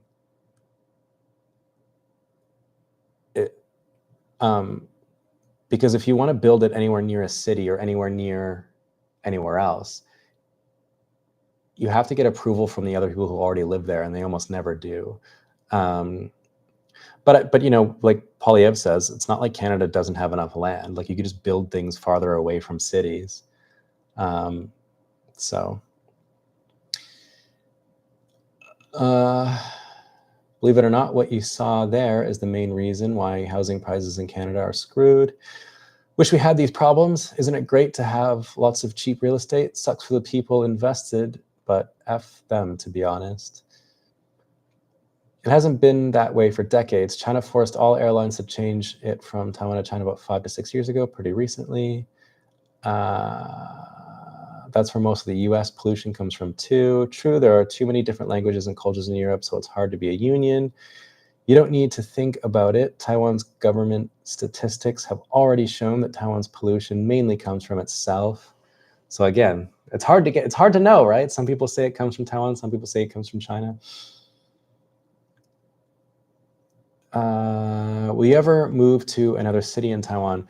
Probably not. I would like to live in Taipei. I think it's an exciting place, but the rent there is just outrageous. So, and I'm really comfortable in Taichung. Like Taichung's not an amazing city, you know. Like if you come here, some people come here and they're like, "Oh, what restaurant should I go to?" I'm like, "I don't fucking know," you know what I mean? Like, or where should I go for nightlife? It's like I don't know. There's nothing. It's nothing outstanding, but it's very comfortable to live here. So I like it. I'm still arguing about airlines and whether they call them Taiwan or China. Toronto is charging empty house tax. Yo, Prazi, how's it hanging?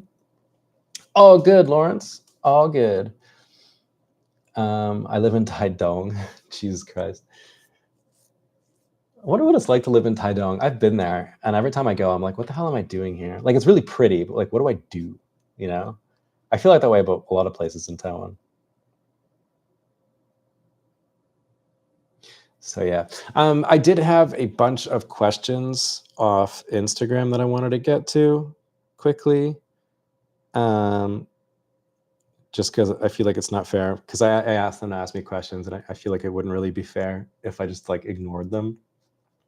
But if you guys have burning questions, again, super chat them away. I'll be happy to answer them.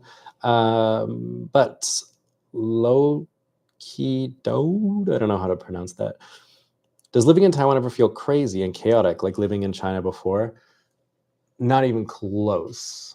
There's times when it can feel a little chaotic, but it's not even close to the level that China was on. It feels a lot more normal here.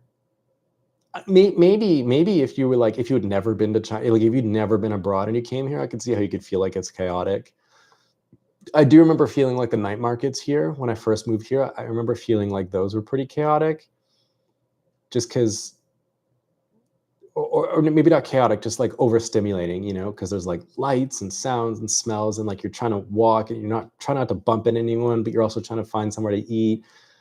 And you get like, there's just so much your brain has to process. But no, I find it not nearly as like crazy as China did. But good question. Because that sort of feeling that China has is not something I've ever been able to put into words.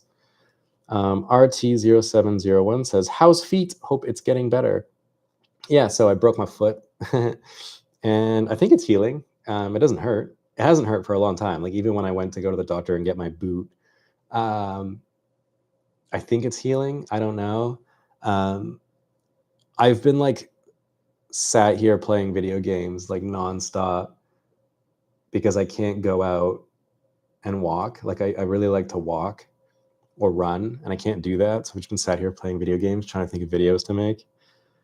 I feel like restless sometimes, but my foot's fine. Elt 182107 says, hi, will you create a TikTok account sooner or later? You can do live streaming there and make some dollars. No, I don't think so. I mean, I appreciate that people would want a TikTok, but I do YouTube and I make money from this. So far, I've made 10 pounds from someone's super chat. So yeah, it's not like I make a ton of money by doing this, by live streaming. You know, some people might super chat like $5 here, $1 here, $2 here, whatever. I just do this because it's fun to like interact with my audience in a live manner. And it also helps with like maintaining content output. Like I said at the beginning of this live stream, like I had a video that I was going to release, but I decided against it. I'm going to make that for my channel members just because I'm not really proud of it. Like it was just a moto vlog. that had subtitles, and I was like, this isn't fun. Like, it's not fun to watch. I'm not like proud of this video. So I didn't bought it like last week and edited it, and then I just decided this morning not to release it. So then I was like, God damn, I don't have a video, so I do a live stream because it's fun. Lucas, every Prezi video is fun to watch. Thanks, champ. God, I haven't seen Lucas in a while. He came to Taichung. When was that? Months ago. I have so many people I have to see. But yeah, no, TikTok, I've never been on TikTok. I also don't have Twitter. I've never had a Twitter before. Like I've pretty much only had what? Instagram, YouTube, Facebook, like that's it. So yeah, just YouTube for me. Gulu79 says, how long do you think you need in Taiwan to visit the main places for a holiday? A week? Not that long, you know. You have to ask the question, what do you consider the main places? Are you talking about the big cities? You know, a lot of people like to do a huandao, that means like a trip around the island. So, you know, 2 days in Taipei to see all the landmarks and stuff. A day in Taichung. 2 days in Kaohsiung, maybe. A day in Taidong, a day in Hualien. Yilan's pretty cool. I'd say a week. That'll probably do it. Doesn't take long. There's not a whole lot to see in Taiwan as far as like, what I mean by that is like, there's not a lot of like activities. Like there's not much to do. I mean, like there's not many Taiwanese, like, it's hard to explain. Like you can go hiking and have a cool, really great time, or camping. Like you go to Taroko Gorge, you go in the mountains. It's so pretty, you know? But it's not like when you go to Japan and you can go try an izakaya, or you can go try, I don't know, like distinct Japanese stuff where you're like, wow, this is a Japanese thing that I'm doing. Here in Taiwan, it's like, what is this? So yeah, I would give it a week, probably. Feel better about your foot? Yep, answered that. My buddy Cobain says, is Trump an asshole? That's up for debate. I don't know. That's kind of how I started this live stream, by trying to figure out what his whole thing is. And more people, the last one was asking about my boot. So yeah, those are all the questions. I only posted this like a couple hours ago, so I didn't really get that many questions, but that's okay. Yeah, my stupid boot. Where did I put it? Over there. I can't believe how much I had to pay for that dumb boot. Old school China content was mostly monologues and vibes. Yeah, I do miss it. I do want to make more. I just don't have as much to talk about in Taiwan. Like in China, there's so much to talk about, but here in Taiwan, it's like life is so much less crazy that it's hard to like just get on my bike and talk about like an experience. You know what I mean? Like I'm not gonna get lost in a brothel in Taiwan, am I? You know, I could, but I'm fucking 33, and that just doesn't sound fun to me. Okay, are there a decent amount of foreigners in cities other than Taipei? I would say yeah. Like you run into them from time to time. It depends on where you go in those cities, right? Like there's foreign diners and bars and stuff. But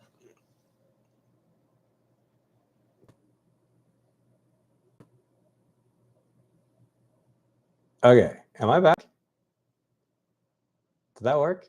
I've lost half my viewers, and I apologize. Am I back? Okay, good. All right. I don't know what that was. That was so weird.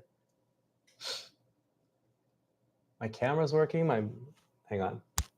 Yeah, microphone's working. I don't know what that was. That was so odd. Is my camera overheating?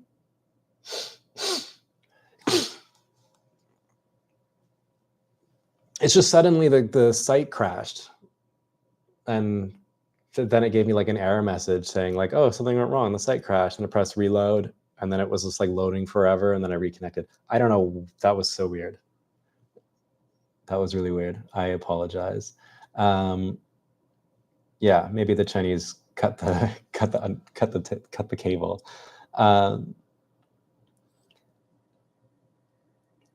Yeah, this is live broadcast. Can I continue? So I will leave. Good luck. I'm back. I'll leave. That's okay. Now I don't remember what the hell I was just talking about. Oh yeah, foreigners. Yeah, it depends where you go. Like I live in a part of Taiwan in Taichung that is kind of outside of the city, so like I don't see foreigners that often. But it depends. Like it really depends where you go. Like in where Topher lives, like he lives in Kaohsiung. So if you go to places like Tijing Sunset Bar, there'll be foreigners. If you go to places like Lighthouse Bar or Foster Hewitt's, like you'll see foreigners. It just depends. Maybe your PC is haunted. Maybe. I don't know what that was. That's so weird.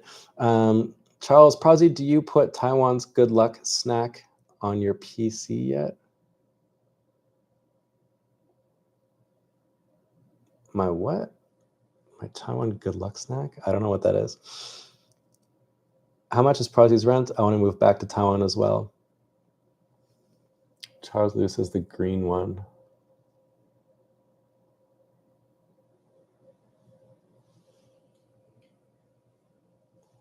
Don't know what you're talking about. I pay 11,000 for this, for the rent. And then the electricity bill is like usually another 2,000. So it's like 13,000 NT for this place. And what you're looking at is essentially all of it. I would say that Taiwan rent has gone up in recent years to the point where now it's cheaper to live in Japan.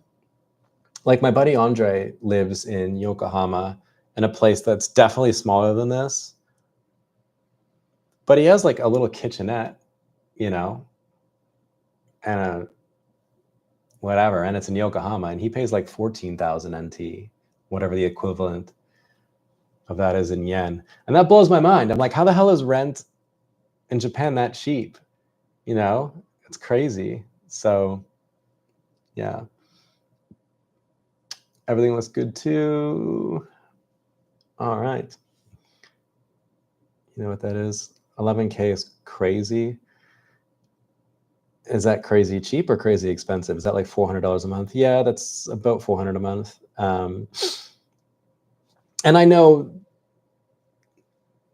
there's going to be a lot of Western people commenting about how cheap that is compared to where they live, but compared to how much you make, you know, I mean, it's still cheap actually compared to how much you make, but it's, my only point is that compared to what it was a few years ago, the prices are going up. I think you could do really well if you started a business helping expats with apartments, etc. I would pay for that. I don't know. That's messy because so many different people have, you know, everyone has a different idea of like what's acceptable.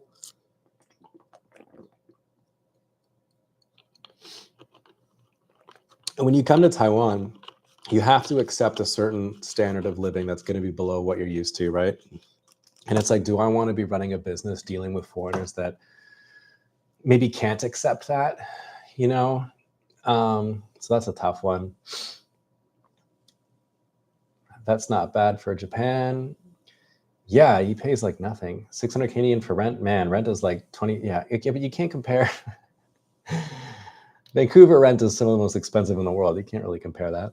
I'm interested in Prozzy's internal assessment of Taiwan's defense, as well as internal problems in mainland China. At what point would geriatric CCP leaders need an external scapegoat?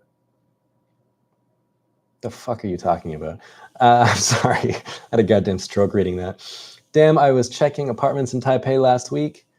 Decent ones are like 28,000. What the F? But for 28,000, surely you get like 2 rooms? Or maybe you get like a bedroom with a separate living room? That's damn near 30 grand. That's absurd. That's why I don't know why people live in Taipei. Like, I get it. Taipei is a much more exciting city than anywhere else, and there's more to do, and the nightlife's way better, and it's an actual like big city. But I couldn't. Why the hell would you pay that much? I think it would do well on OnlyFans. Yeah, not really, because it would only sell pictures of my feet. We'll just navigate to the process of apartments and signing up for healthcare, not choosing apartments for them. An expat guide.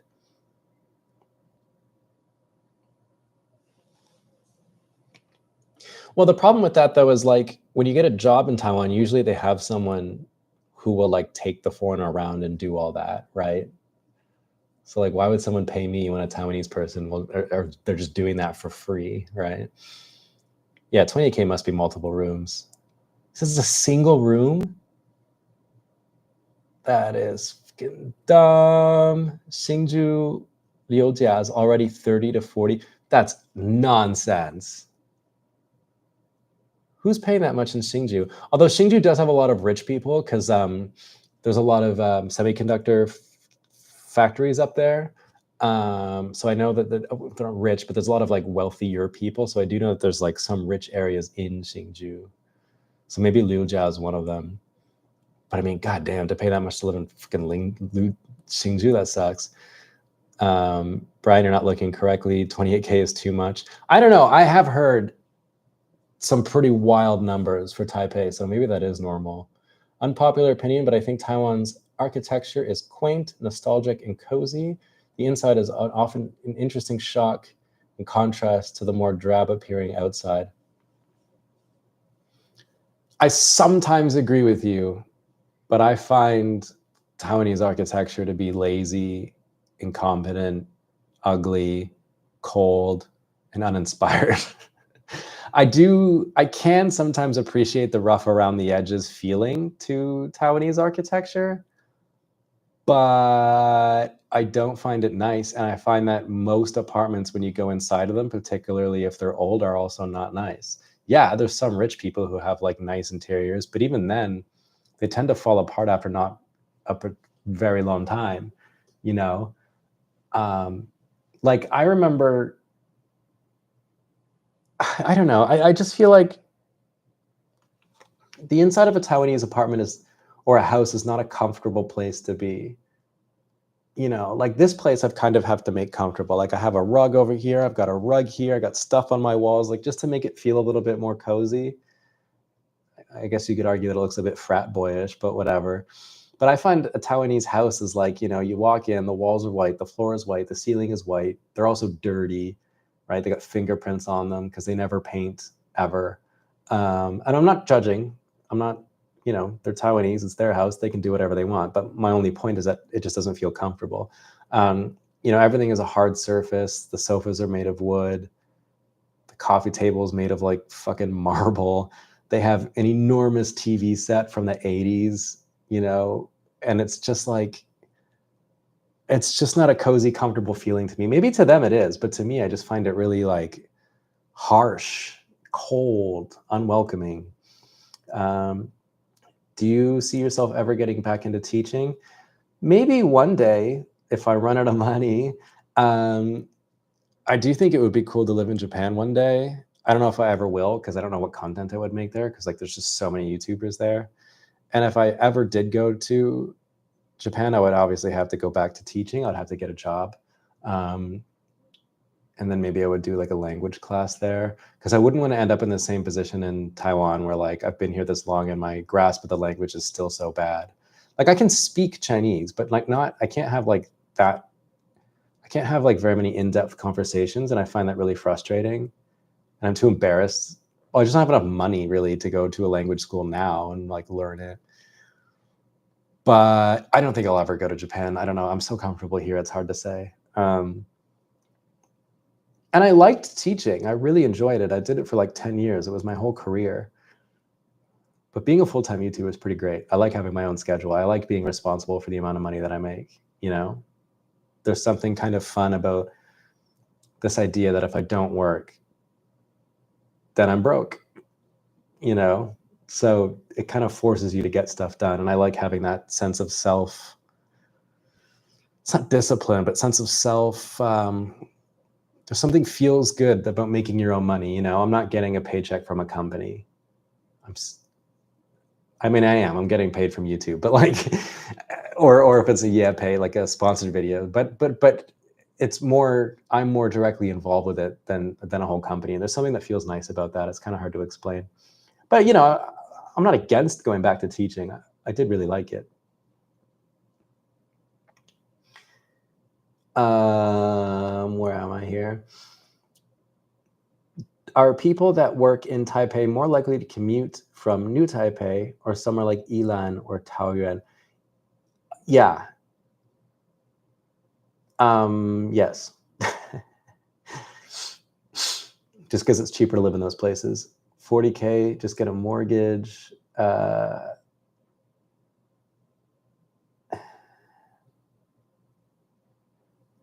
Cost of housing is a big issue for young adults here. It's one of the big reasons why people aren't having as many kids. Oh, yeah. I've had this conversation with so many Taiwanese people.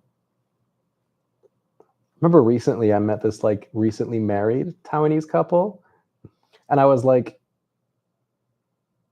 so how do you buy a house? And they're like, oh, we can't. And like that's just the end of it. It's so expensive. It's so expensive to buy a house here. It doesn't make any sense. And so they just can't start a family because you can't, because you don't have anywhere to live. It's outrageous. Yeah, Taiwanese architecture is pretty rough. Not as bad as South Korea. What? I've been to South Korea multiple times, and I found South Korea to be way better. I remember my ex-girlfriend, I was with her for like 6 years. She's Korean. And I remember we were in Daejeon, where she's from, and she showed me the first apartment ever built in that city. And I was like, are you kidding me? It looked great compared to a Taiwanese apartment. Korean apartments have heated floors. I really liked it in Korea. I couldn't live there because of the culture, but not that I'm really against the culture. I just think it's a little less forgiving, a little less comfortable than Taiwan. But I thought the architecture was way better in Korea. That's a wild thing to say. Who were your 2 favorite elementary female students ever? What kind of question is that? I also have a flag with my name on the wall. Oh, yeah. Gloria made that for me. Miami Vice style. You don't need a language school. You're just introverted. Yeah, it is hard for me to talk to people, but I also do feel like there's so many times where I want to say something and like I forgot what the word was.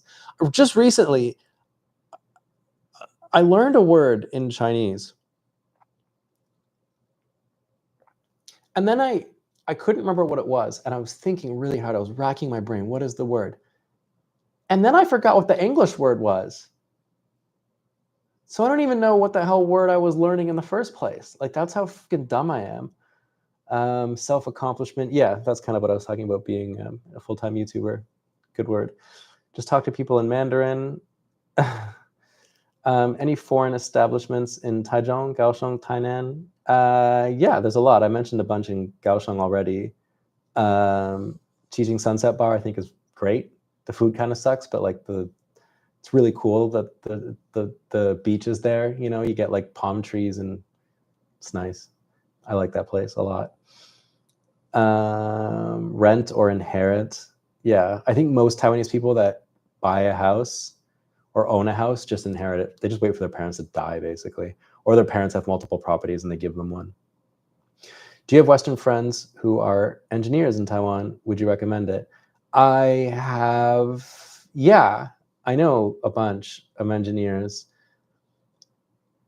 and they make a ton of money. So why not? I would recommend it. A lot of them have a hard time here because a lot of them just got like stationed here. They work for a company and then just get put here for like a year. And because they didn't choose it, they have a really hard time adjusting to life in Taiwan. So I do know a few engineers that don't like it here. But they make money. They make a lot of money. So give it a try, you know? And if you don't like it, you're an engineer, you're rich. You can just go somewhere else. Prazi, do you have a wet bathroom? I do. By wet bathroom, he means like when I take a shower, my entire bathroom gets soaked, and I do. And I have a mop in my bathroom just for my floor, just for my bathroom floor. When you think too hard to remember a word and fry the second brain cell remaining.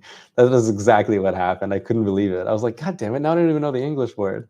It's gonna bother me so much because I know I'm gonna relearn that word and it's all gonna come back to me, and that's annoying. I lived in Seoul for 3 years, and believe me, the architecture there is copy-paste times 100,000 white rectangles everywhere. That's interesting. But don't you find the interiors of a Korean apartment is just like so much better than here? I did a video on how awful it is. Okay. Nothing will happen in Taiwan. It will always be boring here. Maybe. Aren't you too rich to have a wet bathroom? I'm not rich by any stretch. I'm not rich.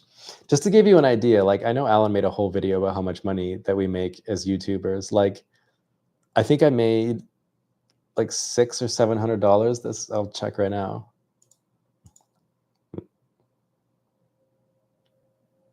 Yeah, like 650 Canadian dollars from YouTube this month. That's it. That's all of the money I made. If I get a sponsored video, then I'll make some more. But none of us have had sponsored videos for months in Taiwan, so that's all the money I make. You know, unless like channel members is something I'm starting to do now. So I do extra content for them. I don't know if anyone's really joined. A few of them are in the chat, like Lawrence and this person with a Chinese name that I can't read. And they support me, and that's great. And then like if I do a live stream, like I said, I get super chat sometimes. But again, it's not like it's not as much as people think. You know, I think when people think YouTubers, they think that we're making a ton of money every video, like every video is sponsored. It's just not the case. So yeah. That sounds, aren't you too, it sounds like a hassle. So you all recommend to better try and look for an apartment when I arrive rather than look from outside of Taiwan. Oh yeah, definitely come here first. I mean, get a job first. And then depending on where you work, like I know for a lot of places, what'll happen is if they're hiring you from abroad, they'll set you up in a hotel while they help you look for an apartment. And that way you don't have to worry. You're not going to come here and be homeless. Lawrence, member for 10 months. Supported me for 10 months, apparently. Yeah, Lawrence, cheers. Thank you. That means a lot. I think you're on the podcast as well, aren't you? Or you were. I remember that. You have... Oh yeah, interiors are way better. Yeah, so there you go. Yeah, the interiors in Korea are better. Bathroom tile architecture, fuck the world. Yeah, that's exactly what I have. Wow, you have 154,000 subscribers. You must be doing pretty well. No, again, it's not. A lot of people think it matters like how much subscribers you have, and it doesn't. I don't get paid based off how many subscribers I have. I get paid based off how many views I get, and on top of that, where those views are coming from. So like marketing, generally speaking, in Taiwan is a lot cheaper than it is in other parts of the world. And so those views are worth less.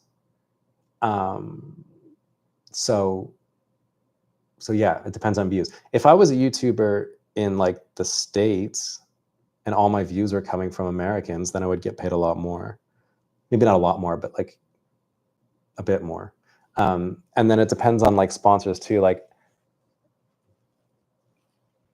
I have to wait for my agents to tell me if I get a sponsored video, but this time of year is really slow. Is it enough for making a living? depends on what your standards are. Like, I saved a lot when I was working as a teacher to be able to do this. So if you live frugally like I do, yeah, it's enough. Like, it pays my rent. And food here is really cheap, so, and I buy nothing. I never buy new clothes. This shirt is from Ku. He gave it to me. This hat is from Jesus. He gave it to me. This is his merch. These pants, these shorts I'm wearing, I think I bought 5 years ago, 6 years ago, maybe. I don't own very many things. I own my scooter, my motorcycle, this desk, this computer, that laptop, and that's it. That sofa's not mine. That mattress was sent to me by a sponsor. I don't own the bed frame. I only own the mattress. Everything I have was either given to me or I bought it like a long, long time ago. That Star Wars thing hanging up is from Sea Milk's wife's cousin who I used to date. She's from Hong Kong, and she bought that in Japan. That's from James in Japan, and that's from James in Japan. That's from Alan, the Star Wars poster in the back. It's a painting of Taipei my buddy did. He's a local artist here. Those are, I'll tell you a funny story. Hang on, I do have a super chat here from Cam. Here's a little bit more. Thanks, Cam. I appreciate it. I don't know what that'll go to. Maybe that'll go to dinner. But yeah, everything I own is like stuff. But like one thing I did buy, this is a funny story. I don't know if some of you have heard it already, but I have a friend named Eddie. And we were drinking one time and I was teasing him. And I said he looked like a burger, like his face just looked like a burger. And then, so my friends here have a tattoo shop, and this is like years ago, and they were like running out of money, like business was really slow, they needed money. And I was like, well, I'll pay you to make a painting of Eddie as a burger, like as a stupid joke. And so now I just have this painting that my buddy did of my friend as a burger, and I think it's hilarious. It's also terrifying and kind of creepy. I don't know why it's by my bed. But yeah, that's just a funny story. I own this, at least, So it depends on, so to your question, it depends on what you mean. Like, is it enough to live off of? Like, oh man, that's never going to stay there. Should never have picked this up. Whatever, I'll deal with that later. If you're someone who likes to go shopping all the time, you always need a new wardrobe. You always, you like to travel a lot, then no, it's not enough to live off of. It depends on how well you are, how good you are at a YouTuber. I'm obviously not good at it because I don't get as many views as I should. So, yeah. Why did you never become a licensed teacher? Because I never had to. I was a licensed kindergarten teacher because that was my job in Canada. But I never needed it. Like when I taught elementary school in China, I didn't need it. So I have all the education. So yeah, I was really lucky to get a sponsor. It's kind of cringe to do a sponsored videos though. Yeah, I know what you mean. Me and Topher talked about this a lot, about like how it feels to do sponsored videos. Sometimes it kind of feels like you're selling out, or like if you don't really believe, you don't know much about the product, it's kind of hard, But then, maybe that product just isn't for you, but other people might like it. That's why I'm happy we have Emma. This is not sponsored, but I do genuinely like that mattress. So it's easy to do sponsors for them because like, I think the mattress is comfortable. But yeah, my wife is from Taipei, and hard to have people stay in her place because it's old and you have to take the trash to a collection point. Yeah, I used to have to do that too. And I hated it. Like I used to have to like go to the truck and wait with all my neighbors. And I thought it was cool at first. Like it was a cool cultural experience, but it became annoying. Western people have to adjust in Taiwan. Yeah. I'm on the podcast, managed to sign back up again. Nice. That's exciting news. Yeah, we have all kinds of really, we have a shitload of podcasts now. Topher was on one of them last month. If you didn't have income from other sources, I wouldn't survive. Oh, if I didn't have income from other sources, I couldn't survive with just YouTube. Yeah. It also helps that I have my permanent residency. So, yeah. How do you evaluate your Chinese? 1 to 10 points? 5, maybe. Like, it's okay. Loved your video on healthcare in Taiwan. Thanks, John. Appreciate that. Borrowed sofa? No, it's the landlord's sofa. Thanks. I need to make more member videos. How much do you spend on KTVs? I spend $0 on KTVs because I don't drink and I hate KTV.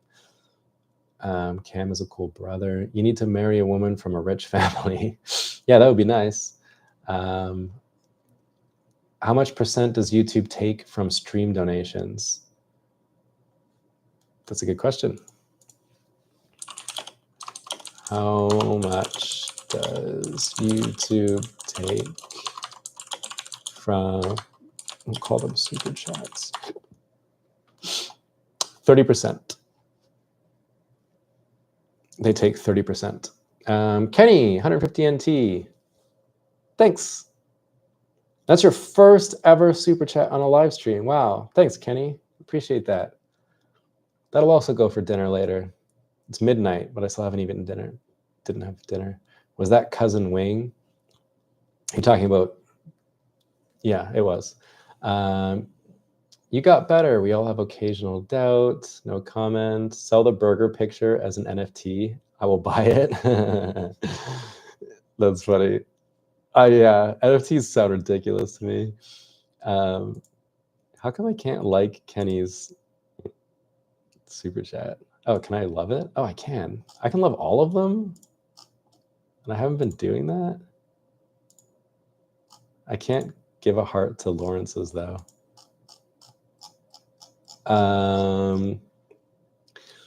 You don't sleep, Prosy? I sleep very late. My sleep schedule is messed up. A couple of days ago, I went out with Alan and a few other friends, and I didn't get home until 7 a.m. So my sleep schedule is effed. I think sponsorship comes better on podcast format rather than YouTube. Yeah, I know what you mean. Because they're already watching a long form spot, like a podcast, it would be a lot easier to throw in a sponsorship there, because people are already watching anyway. But me and Alan's podcast is already on Patreon, so we're already getting paid from people just to watch it. So we don't need sponsorships there. But we are, at some point, I don't know when, I have to talk to Alan about this, but we are going to make a publicly available podcast on top of our Patreon only podcast. The difference being the one on Patreon deals with our personal lives a lot. I'll give you an example. Last week, we talked about legal issues that one of us was having. The week before that, I think we talked about medical stuff. We talk about our dating lives. We talk about stuff that we go through, and it's interesting. And people, we have a little community there of people that watch us, and they love it, and I love it, and it's fun. But we want to start another podcast talking about maybe current affairs and also interviewing different people. So we have a list of people that we already have that we're going to interview for our podcast. And I think we've got a pretty good lineup to start off. We just have to agree on a time to go to Taipei, because our first guest is there. And so, yeah. I think creators get to keep 70% of donations and memberships. Yes, you're right. And yes, with friends like this, who needs enemies? I like to sleep on Emma, a sentence that needs clarification. Do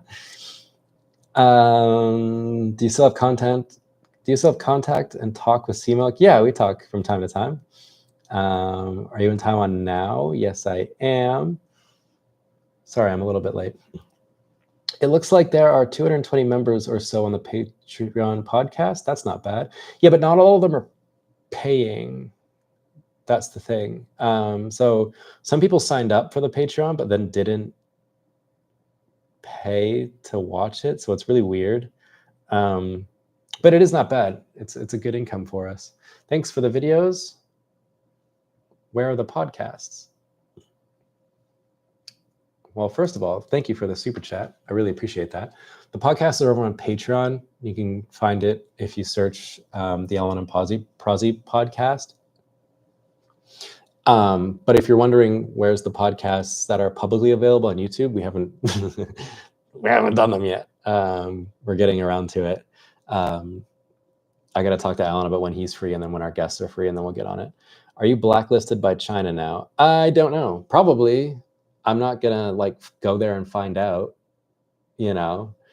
And it's a huge problem too. Like if I want to fly somewhere, like so many flights connect through Beijing or Shanghai or Shenzhen or something like that, and I can't take those flights even if they're cheaper because I just won't risk it.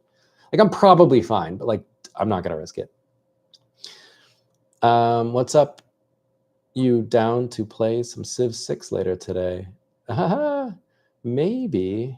I stopped playing Civ 6 because I got all the achievements that I wanted, and now I'm trying to beat Kingdom Come Deliverance because I want to get the second game because it looks really good. And I've literally, like the last 3 days, I should have been working, but let you in a little secret. I have been balls deep in Kingdom Come Deliverance. It's so bad. But I'm gonna finish it soon. I think I'm near the final missions, which are like bugged to hell. I really think they rushed the end of that game. Do you like stinky tofu? Yeah, I think if they can get like the pao tai, the pickled vegetables right, then stinky tofu is good. I meant like a constant flux of sponsorship money. Yeah, those don't really happen a lot, at least here in Taiwan. Or maybe they do, but I just can't find them, or I don't get them, or I don't know. I don't say no to very many sponsorships because I don't get them very often. So we still need to get some gaming in some time now that I'm actually in Taiwan and time zones aren't an issue. Yeah, for sure. Once I get a game that's like good at multiplayer. I remember I started playing Baldur's Gate with my buddy Sean, who's that other YouTuber, and a subscriber of mine who's now my buddy. It was so fun. I never play games with friends because I don't have any. But it was so fun. And we played like one session and then we could just never get it going again because Sean's got 2 kids now. It's hard. Southeast Asian lecture says good night. Good night. Oh, you got your APRC from 5 years of teaching, right? Don't you have to stay at least 6 months per year in Taiwan to maintain it in perpetuity? Yeah, so I got it because I lived here for 5 years, and I don't know how long I have to stay to maintain it. Is it 6 months? I thought it was like, I don't know what it is. Maybe they changed it. So yeah, avoid HK2. Don't risk it. Even HK is not safe. Just stream it. Then it's work. Even Thailand is not safe. Yeah, I wouldn't risk Hong Kong either, because again, like, what's the difference? It's basically just Shenzhen 2.0 these days, right? I'm down for some Baldur's Gate 3. I have started so many Baldur's Gate sessions, so I have never progressed far into Act 2, because everyone always quits by that time. Yeah, that's the thing. It's so hard to like keep it going. I made it all the way, like just as a solo game to the end, but I didn't finish the game somehow. Just so dumb. What are your thoughts on Canada becoming the 51st state? Yeah, I answered this earlier in the podcast, but again, it's 2 hours, so it was a long time ago. I don't think it'll happen. I could see why people would want it to happen, but I could also see definitely why people wouldn't want it to happen. I think more likely, honestly, there was this theory that I saw where it was like Canada won't exist in like 100 years or 200 years or something. Like, because so many of the provinces would decide to leave the country that it would fragment. And I don't want that to happen, by the way. I'm not saying that's a good thing. But some of the arguments that they were making, I was like, damn, that could happen. But it's been a while since I've seen it, so I don't remember exactly what it was. But it was something like, let's say, for example, the Bloc Québécois won an election and and then also passed a vote to leave, then maybe like Albertans would look at that and decide to leave because they basically control the oil industry, and like why would they want to continue to pay the maritime provinces, because the maritime provinces don't make enough. And then eventually you'd have all these other, like Ontario would leave because whatever, and then it would just like, it would go nuts. And then maybe who knows, maybe some of those provinces would get absorbed by the Americans. I don't actually think this is likely, but I think it's an interesting scenario to think about. You don't need to stay 6 months a year. You need to enter one day every 5 years. Yeah, that's what I thought. Because once every 6 months sounds like a pain in the ass to maintain, but once every 5 years sounds great. Like one thing I thought about but never ended up actually doing was like, oh, like if I go live in Japan and I hate it or it doesn't work out or whatever, I can just come back to Taiwan because I live here. And I was kind of worried about that. Like, well, what if I left Taiwan for too long and then gave up my residency?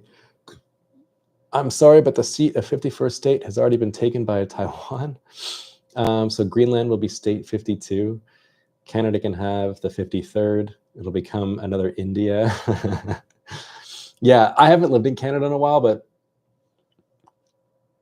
that's one thing I hear a lot from Canadians, is that there's a ton of Indian people there in Canada.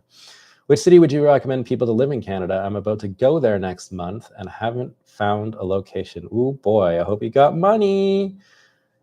What city?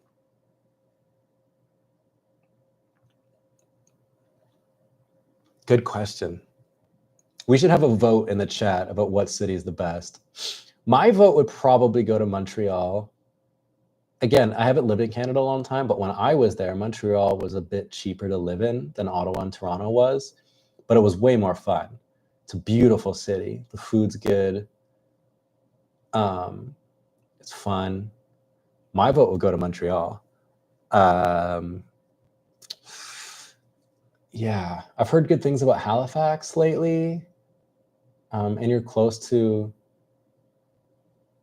the Maritimes, and it's beautiful out there. I say close by Canadian standards, by the way. Don't go there assuming you're going to be able to drive somewhere in an hour, because you're not. Marco says Toronto. I find Toronto to be overpriced and kind of empty. Like, I don't get it. I don't feel Toronto. I don't. It's like Toronto was made with a computer. Like, I don't get it. It's the same thing with Ottawa. Like, I'm from Ottawa and don't go there. It's a city for the government and nothing else.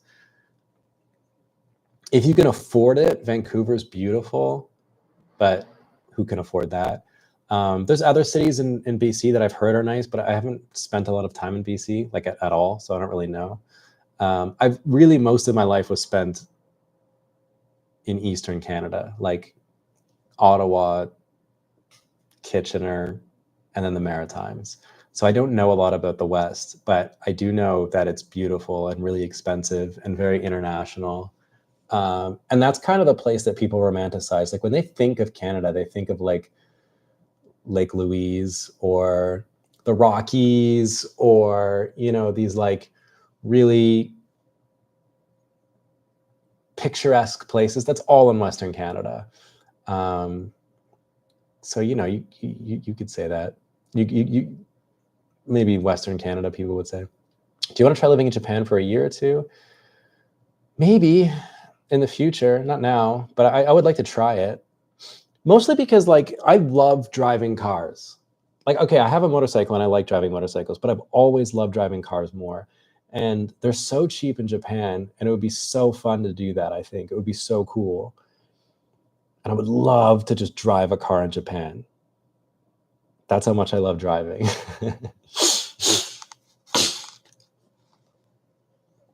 I'm not like super interested in like Japanese food or whatever, or like the touristy stuff. I just want to drive.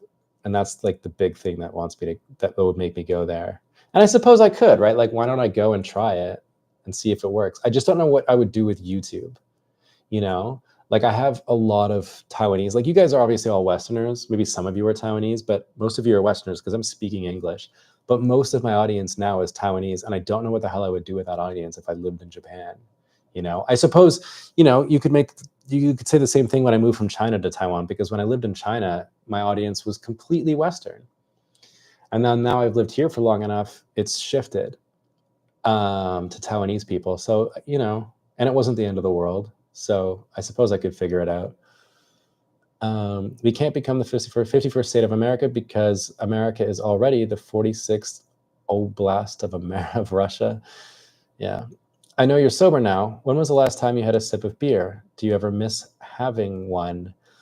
I had a non-alcoholic beer like 2 months ago. We went to a Japanese bar here, and the Japanese bartender could not accept that I wasn't drinking, so he gave me a non-alcoholic beer. Do I miss it? Here's what I miss. Okay, it's hot in Taiwan, right? Like it's unforgivably hot. The weather here is atrocious. It's so hot. And I really miss coming inside to an air conditioned room on a hot day and cracking open that crisp crack of an ice cold Asahi from the fridge. And that feeling was nice. You know, I miss that. But as far as like getting drunk, like, no, I don't miss any of that shit. But you know, I loved beer. I loved beer. I loved the taste. I loved the way it made me feel. I loved the smell. I loved everything about it. So like, but like that's a superficial thing. Like I miss the superficial part. Did this fucking thing? Oh, it's still on. I miss the superficial part of like having a beer, but not like anything significant. So Halifax is nice. It's only a 5-hour or so flight from the UK as well with WestJet. Really? That's bullshit. How long does it take to fly from Halifax?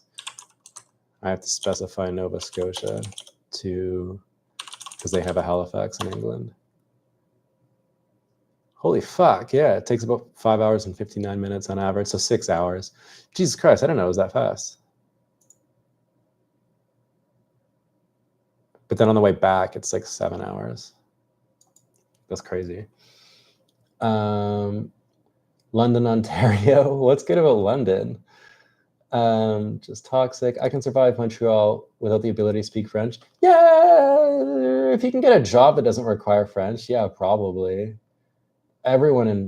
Pretty much everyone in Montreal can speak English as well as French. Definitely try and learn. From Ottawa here too, now in Vancouver. Jesus Christ, that's a move. How the hell do you afford it? Where in Ottawa are you from? I grew up in Orleans. Hands down, Vancouver. Welland, Ontario. I've never even heard of Welland, Ontario. Welland is too small. I lived there for a year. What the fuck is Welland, Ontario? What is this backwater? Let me search this. Welland, Ontario, Canada. Dude, how is that even considered a... That's not a city. Oh, it's near St. Catharines. See, if you're from Welland, wouldn't you just say you're from St. Catharines? Because that's such like a tiny... It's crazy that I never heard of it. My grandparents lived in Kitchener, and I'd go there like a few times every year. I mean, everyone's grandparents lived in Kitchener. I've never heard of Welland. I also didn't realize how close Kitchener is to Buffalo. It's close to Niagara Falls. You need French in Montreal. Yeah, I think it depends on the job, right? Like some jobs are more international. Maybe you don't need it, but I think for the most part, you need French. I feel like Welland, Ontario is going to become a meme on my channel. Like, what's the best place in Canada? Fucking Welland. I should start like needlessly promoting Welland, Ontario to people, and only the people in this live stream will know why. I live there now. No way. AE 86. I had one. Not an AE. I had a GT 86. when they first came out, like in 2013, 2012, when they came out with the remake of the AE-86. I bought one when I lived in Canada. I loved it. And someone asked if I ever drifted. I I was like 20, right? So I did like street drifting, but it's more like power sliding around a fucking stop sign. I wouldn't call it drifting. It was just dumb 20-year-old bullshit. You know, you get your license, you have a stick shift rear-wheel drive. Of course, you're going to do something like that. I love Seattle, so Vancouver, despite having to sell your least important organ to live there. Yeah, that's the thing. Like, Vancouver's amazing, but everyone wants to live there, and that makes it really expensive. Why don't you travel the world and interview the Taiwanese diaspora? Meh. Brampton is awesome. Don't they call that Bramladesh now? Vancouver Island has some nice spots. Victoria or Courtney. Victoria, BC is gorgeous. But again, also, isn't Victoria also really expensive these days? Are you playing Marvel Rivals? No, I'm not. Everywhere is like Brampton now. Yeah, Bramladesh. Takes 4 hours just to get to Iqaluit. I don't know why I'd want to go to Iqaluit. Can't believe you didn't trust me. It's not you. He just likes to Google everything. Well, I'm just trying to like, sorry, does it bother you that I'm Googling stuff? I want to know what you're talking about, right? I don't want to just like read something about Welland, Ontario and its fucking wealth of tourist hotspots. And I don't want to just brush the comment off, so I want to Google it to figure out where Welland is. Welland is the armpit of Niagara. How far away is it from Niagara? Oh, Jesus. Okay, what the fuck? Then I must have been to Welland and didn't know, because I've been to Niagara Falls with my Korean ex like 10, 15 years ago. So we must have driven through it, unless we drove through St. Catharines. Where does the 401 go through? Okay, it runs through St. Catharines. So okay, I've been close to Welland. Didn't even know it was there. The hidden gem of Ontario. I'm planning on moving to Taiwan with my son to be wife once we both graduate uni. I guess you mean to be with your wife. Any tips for learning Mandarin? Is it worth taking classes now while I'm in uni? 100% take classes. And then when you get here, keep taking classes. Don't rely on just listening. It won't work. Study. That's how you learn Mandarin. People hate hearing it, but that's how you do it. And obviously, once you get a base, then you can start talking to people and it gets better, but even still, study. Are you making enough money from YouTube to live? Will you have to go back to teaching or subbing? Someone asked me that and I answered it, but I'm making enough to live for me, but it certainly isn't enough. It's not a lot of money. I have no spending money. She's Taiwanese. Yeah, and also, like, if your wife's Chinese, I'm sorry, excuse me. If your wife's Taiwanese, don't rely on her to learn Chinese, because that'll be really, for the most part, it ends up being really frustrating. The relationship tends to suffer, especially because, like, if you're already speaking English to each other, it's like, why would you switch to this English? Why would you switch to this other language that only one of you is proficient in? Next to the follows off topic, but has enough time passed to explain what happened with the ex that you and Seema literally had to blur and remove from your videos? Followed y'all since I spent time my own decade in China, 2004 to 2000. Jesus Christ, that's a long time to spend in China. Then she'll win all the arguments. Yeah. I can't talk about that because I'm legally binded not to.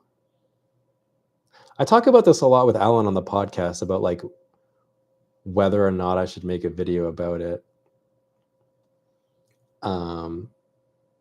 But yeah, it was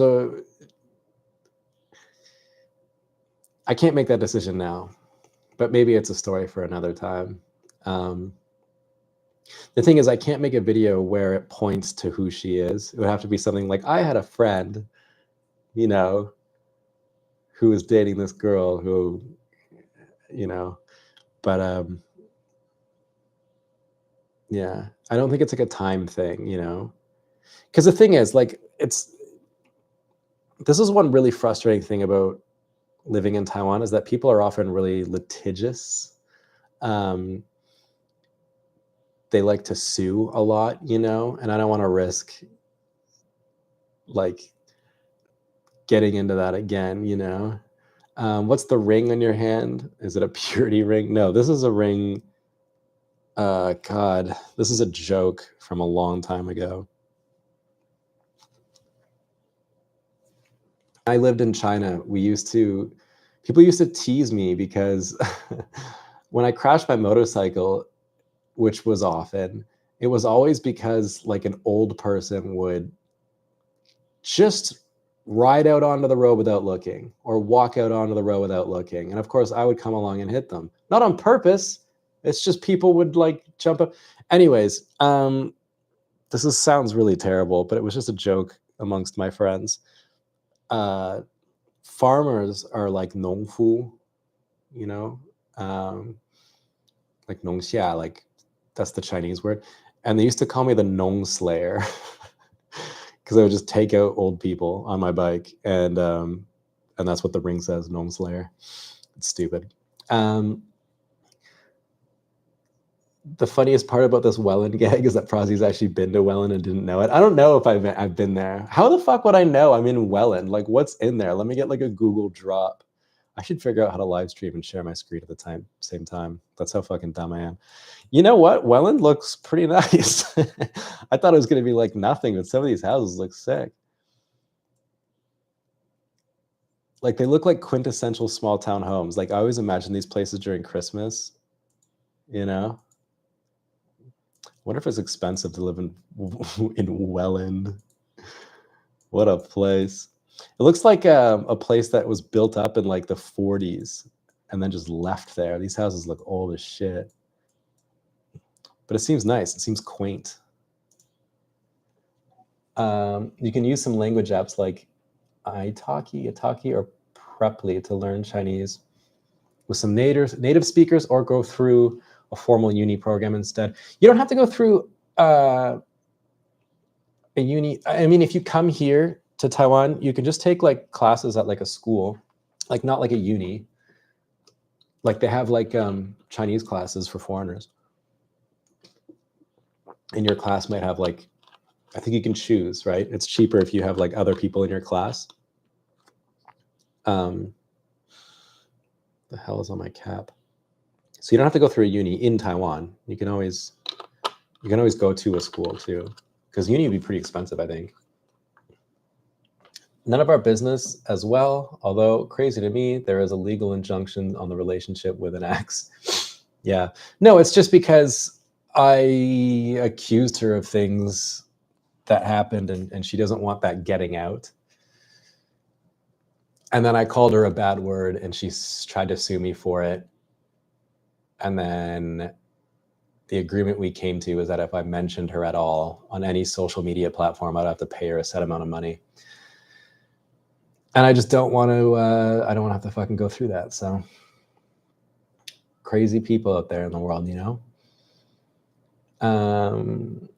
The C word. Yeah, that's the word. I remember the mystery GF and the videos / live streams, especially the one where you asked to eat to get a raw egg. Yeah, the raw egg meme still lives on to today. So far we have raw egg, eat a raw egg, and Welland, Ontario, the memes I have with my live stream people.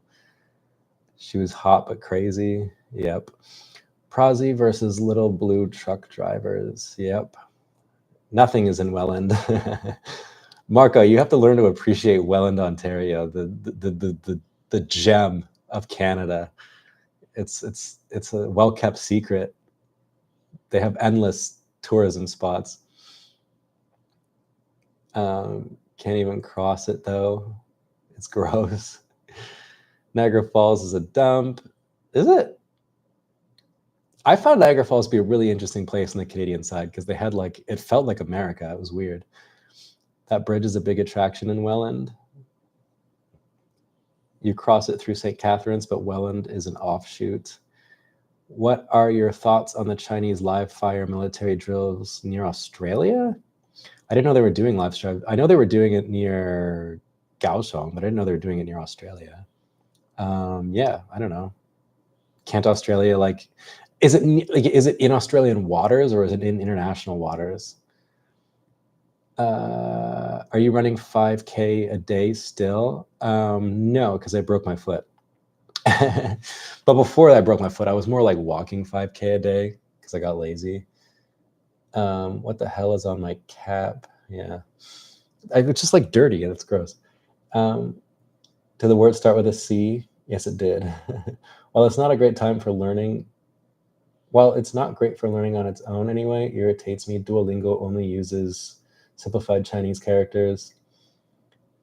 Yeah, I tried Duolingo. I guess to start, it's fine.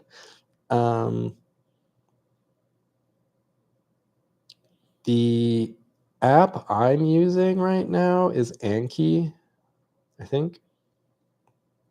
Let me open it up because I just downloaded a new card pack and I haven't opened it yet. So I use Anki, Anki, and you download like card packs, but I use it for like learning how to read and stuff and vocab. It's probably not very good for a beginner. Do you think your experience with your ex is common for Taiwan? Just curious. No, I don't think so. I don't think that Taiwanese girls are like that. I think she just had, again, now you got me talking about it. I think some people, no one in particular, some people have issues with patience and their own emotions. And it's not a good representation of the whole country. So, yeah. Does it happen in Taiwan? I'm sure it does, but I don't think it's common. It was international waters between Australia and New Zealand. Really? I didn't even see that in the news. That's crazy. Do you know anything about NTU's intensive Chinese program? I've never done Chinese at a university, so I don't know anything, but maybe someone in the comments can help you. I made a video about those live fire exercises, but Prozzy doesn't watch my channel. I fucking watched it, but it was, hang on. It was on Kaohsiung, wasn't it? It was Uncle Topher. You have, your thumbnail is literally, it's under Kaohsiung. He's talking about ones that happen in Australia. Don't put me on the spot like that, man. He's in his own world. Does Taiwan use a sprayer in the bathroom like Thailand, Vietnam, Malaysia, or is it like China where everything, where you, some of them have a sprayer, some of them don't. Mine doesn't. I saw the video. Yeah, I would play your video, but I would get demonetized. And your video already has 32,000 views. That's great. Look at the fucking air in Kaohsiung. Good Lord. I'm just like scrubbing over Topher's video and he's sat with like the Kaohsiung skyline in the background. It almost looks fake, but he's got like the 85 building in the background. The air looks fucking terrible down there. What the hell? Kaohsiung air sucks, dude. Every day is different though. Sometimes Kaohsiung's gorgeous. You know what? You can't do 120 divided by 10. That's true. I still don't know the answer. I bet you if I went to Welland, Ontario, I would know the answer. You should do a live stream sometime, Topher. Me and Topher should do a live stream together, but I doubt Topher possesses the stamina to go 2.5 hours with me. Maybe he does. He's been there this whole time actually, so he could probably do just fine. They plan to sail there for weeks, but I think the actual live fire exercise was only announced because of the jet incident. Oh, okay, just messing with you. Yeah, I know. Can you speak Chinese the rest of the live stream? I mean, I probably could, but then half the people watching wouldn't know what I'm saying. Oh, my camera's beeping. What the hell does that mean?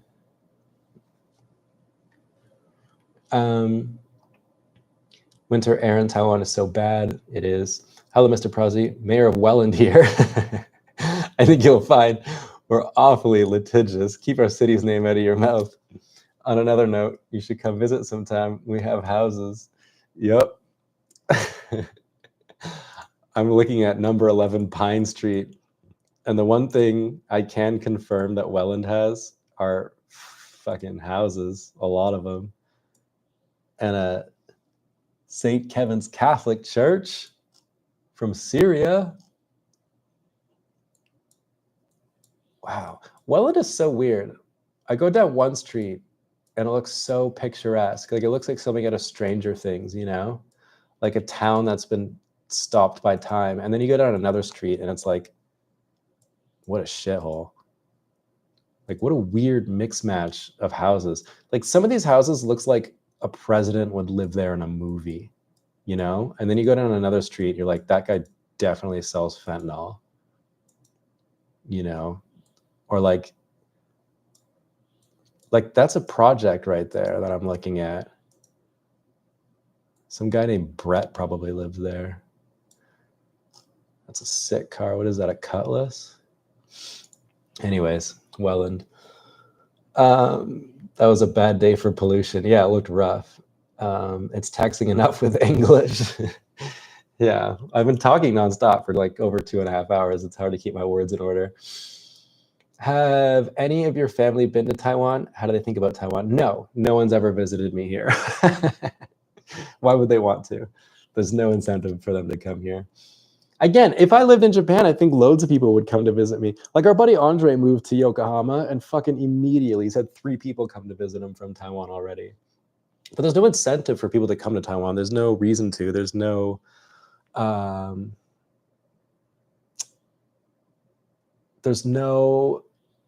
pull, if that makes sense. There's no cultural exports that they have that make people want to come, you know? So no.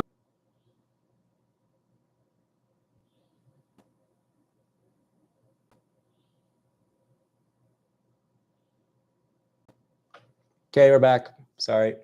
Don't know what happened. I think what's happening is my battery, I have a Pocket 3 and it comes with a battery extension. I think what's happening, I don't know, is that sometimes my camera is getting charged by my desktop computer and sometimes it isn't. And when it isn't, it drains the camera battery and it switches to the, or the battery extension starts charging the camera and then that like somehow messes with the stream and it cuts it. I think, I'm not really sure what's happening. Although now that I think about it, it keeps happening every hour and a half. So maybe it's a timed thing. That's so weird. I was just in the middle of saying something too.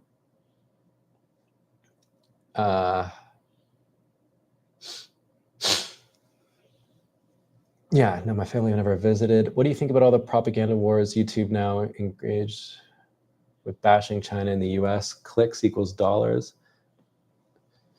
Yeah, I think it's crazy. Seamlock made a video about how a lot of it seems like videos that are promoting China are getting more views. That's kind of crazy. I kind of wanted to test it.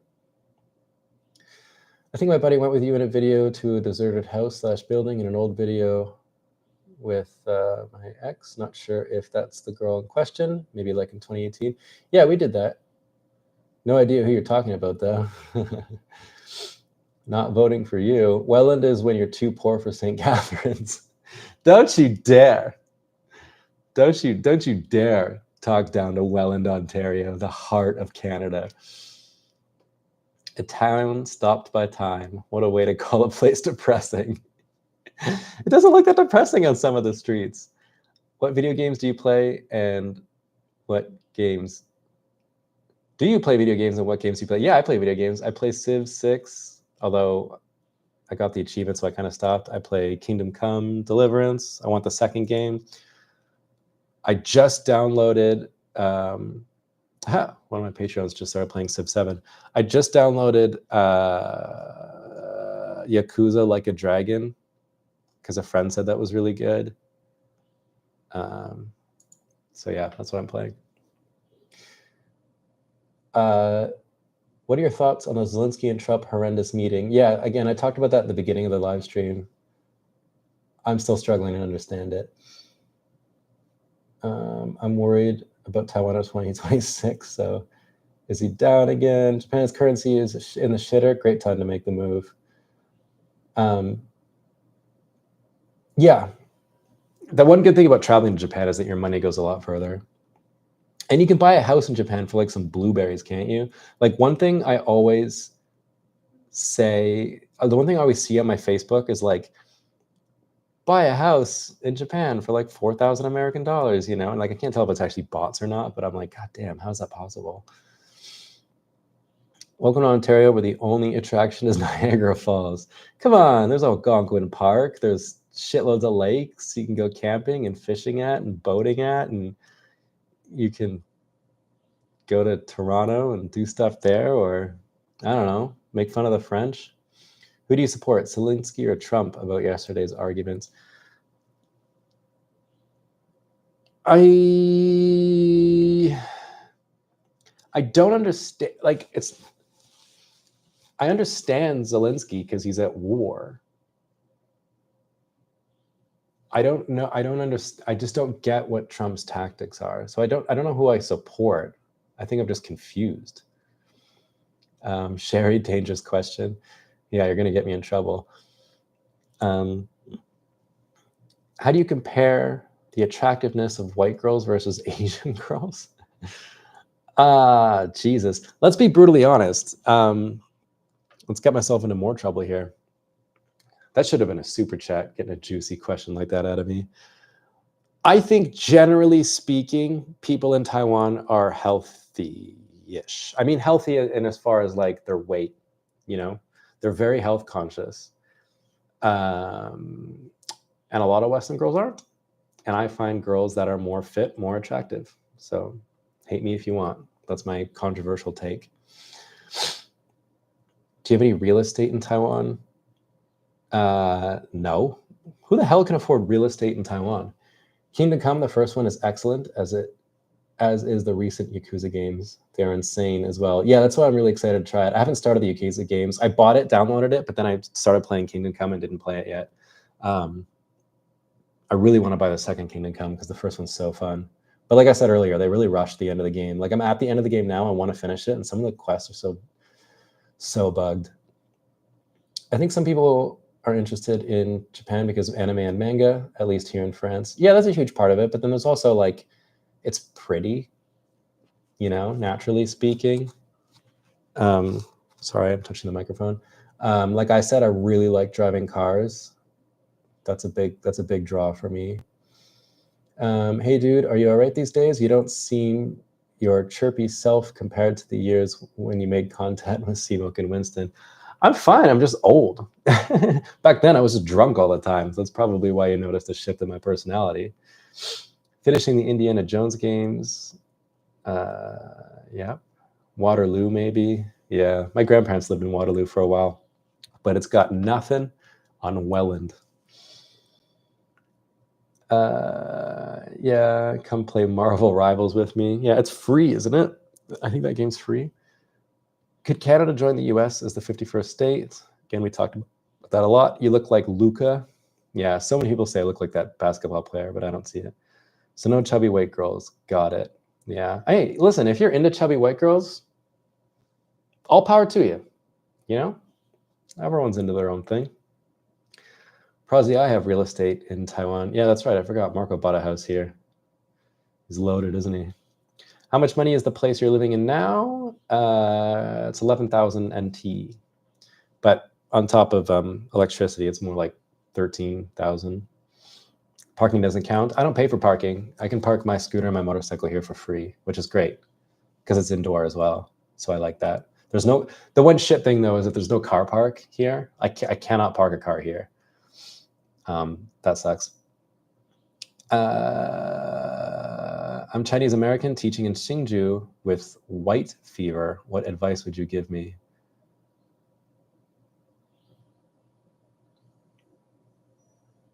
What? uh, what advice do you need? Why do people ask questions like that? What advice would you give me? Like, I know what I'm talking about. Lots of annoying weeb foreigners in Japan, though. Okay, that is one thing I did notice. Like, when I was walking around Tokyo, I could tell just by looking at some of the foreigners, I was like, the fuck? God, you look so weird. Feel the old too, brother. Glad you're doing well. Keep the good content. Thanks, Amazing Orange. Appreciate it. Guessing you don't know the Welland Canal. What's up with the Welland Canal? Not going to be attracted to people who take care of themselves. Not wrong to be attracted, yeah. Is that rent considered cheap?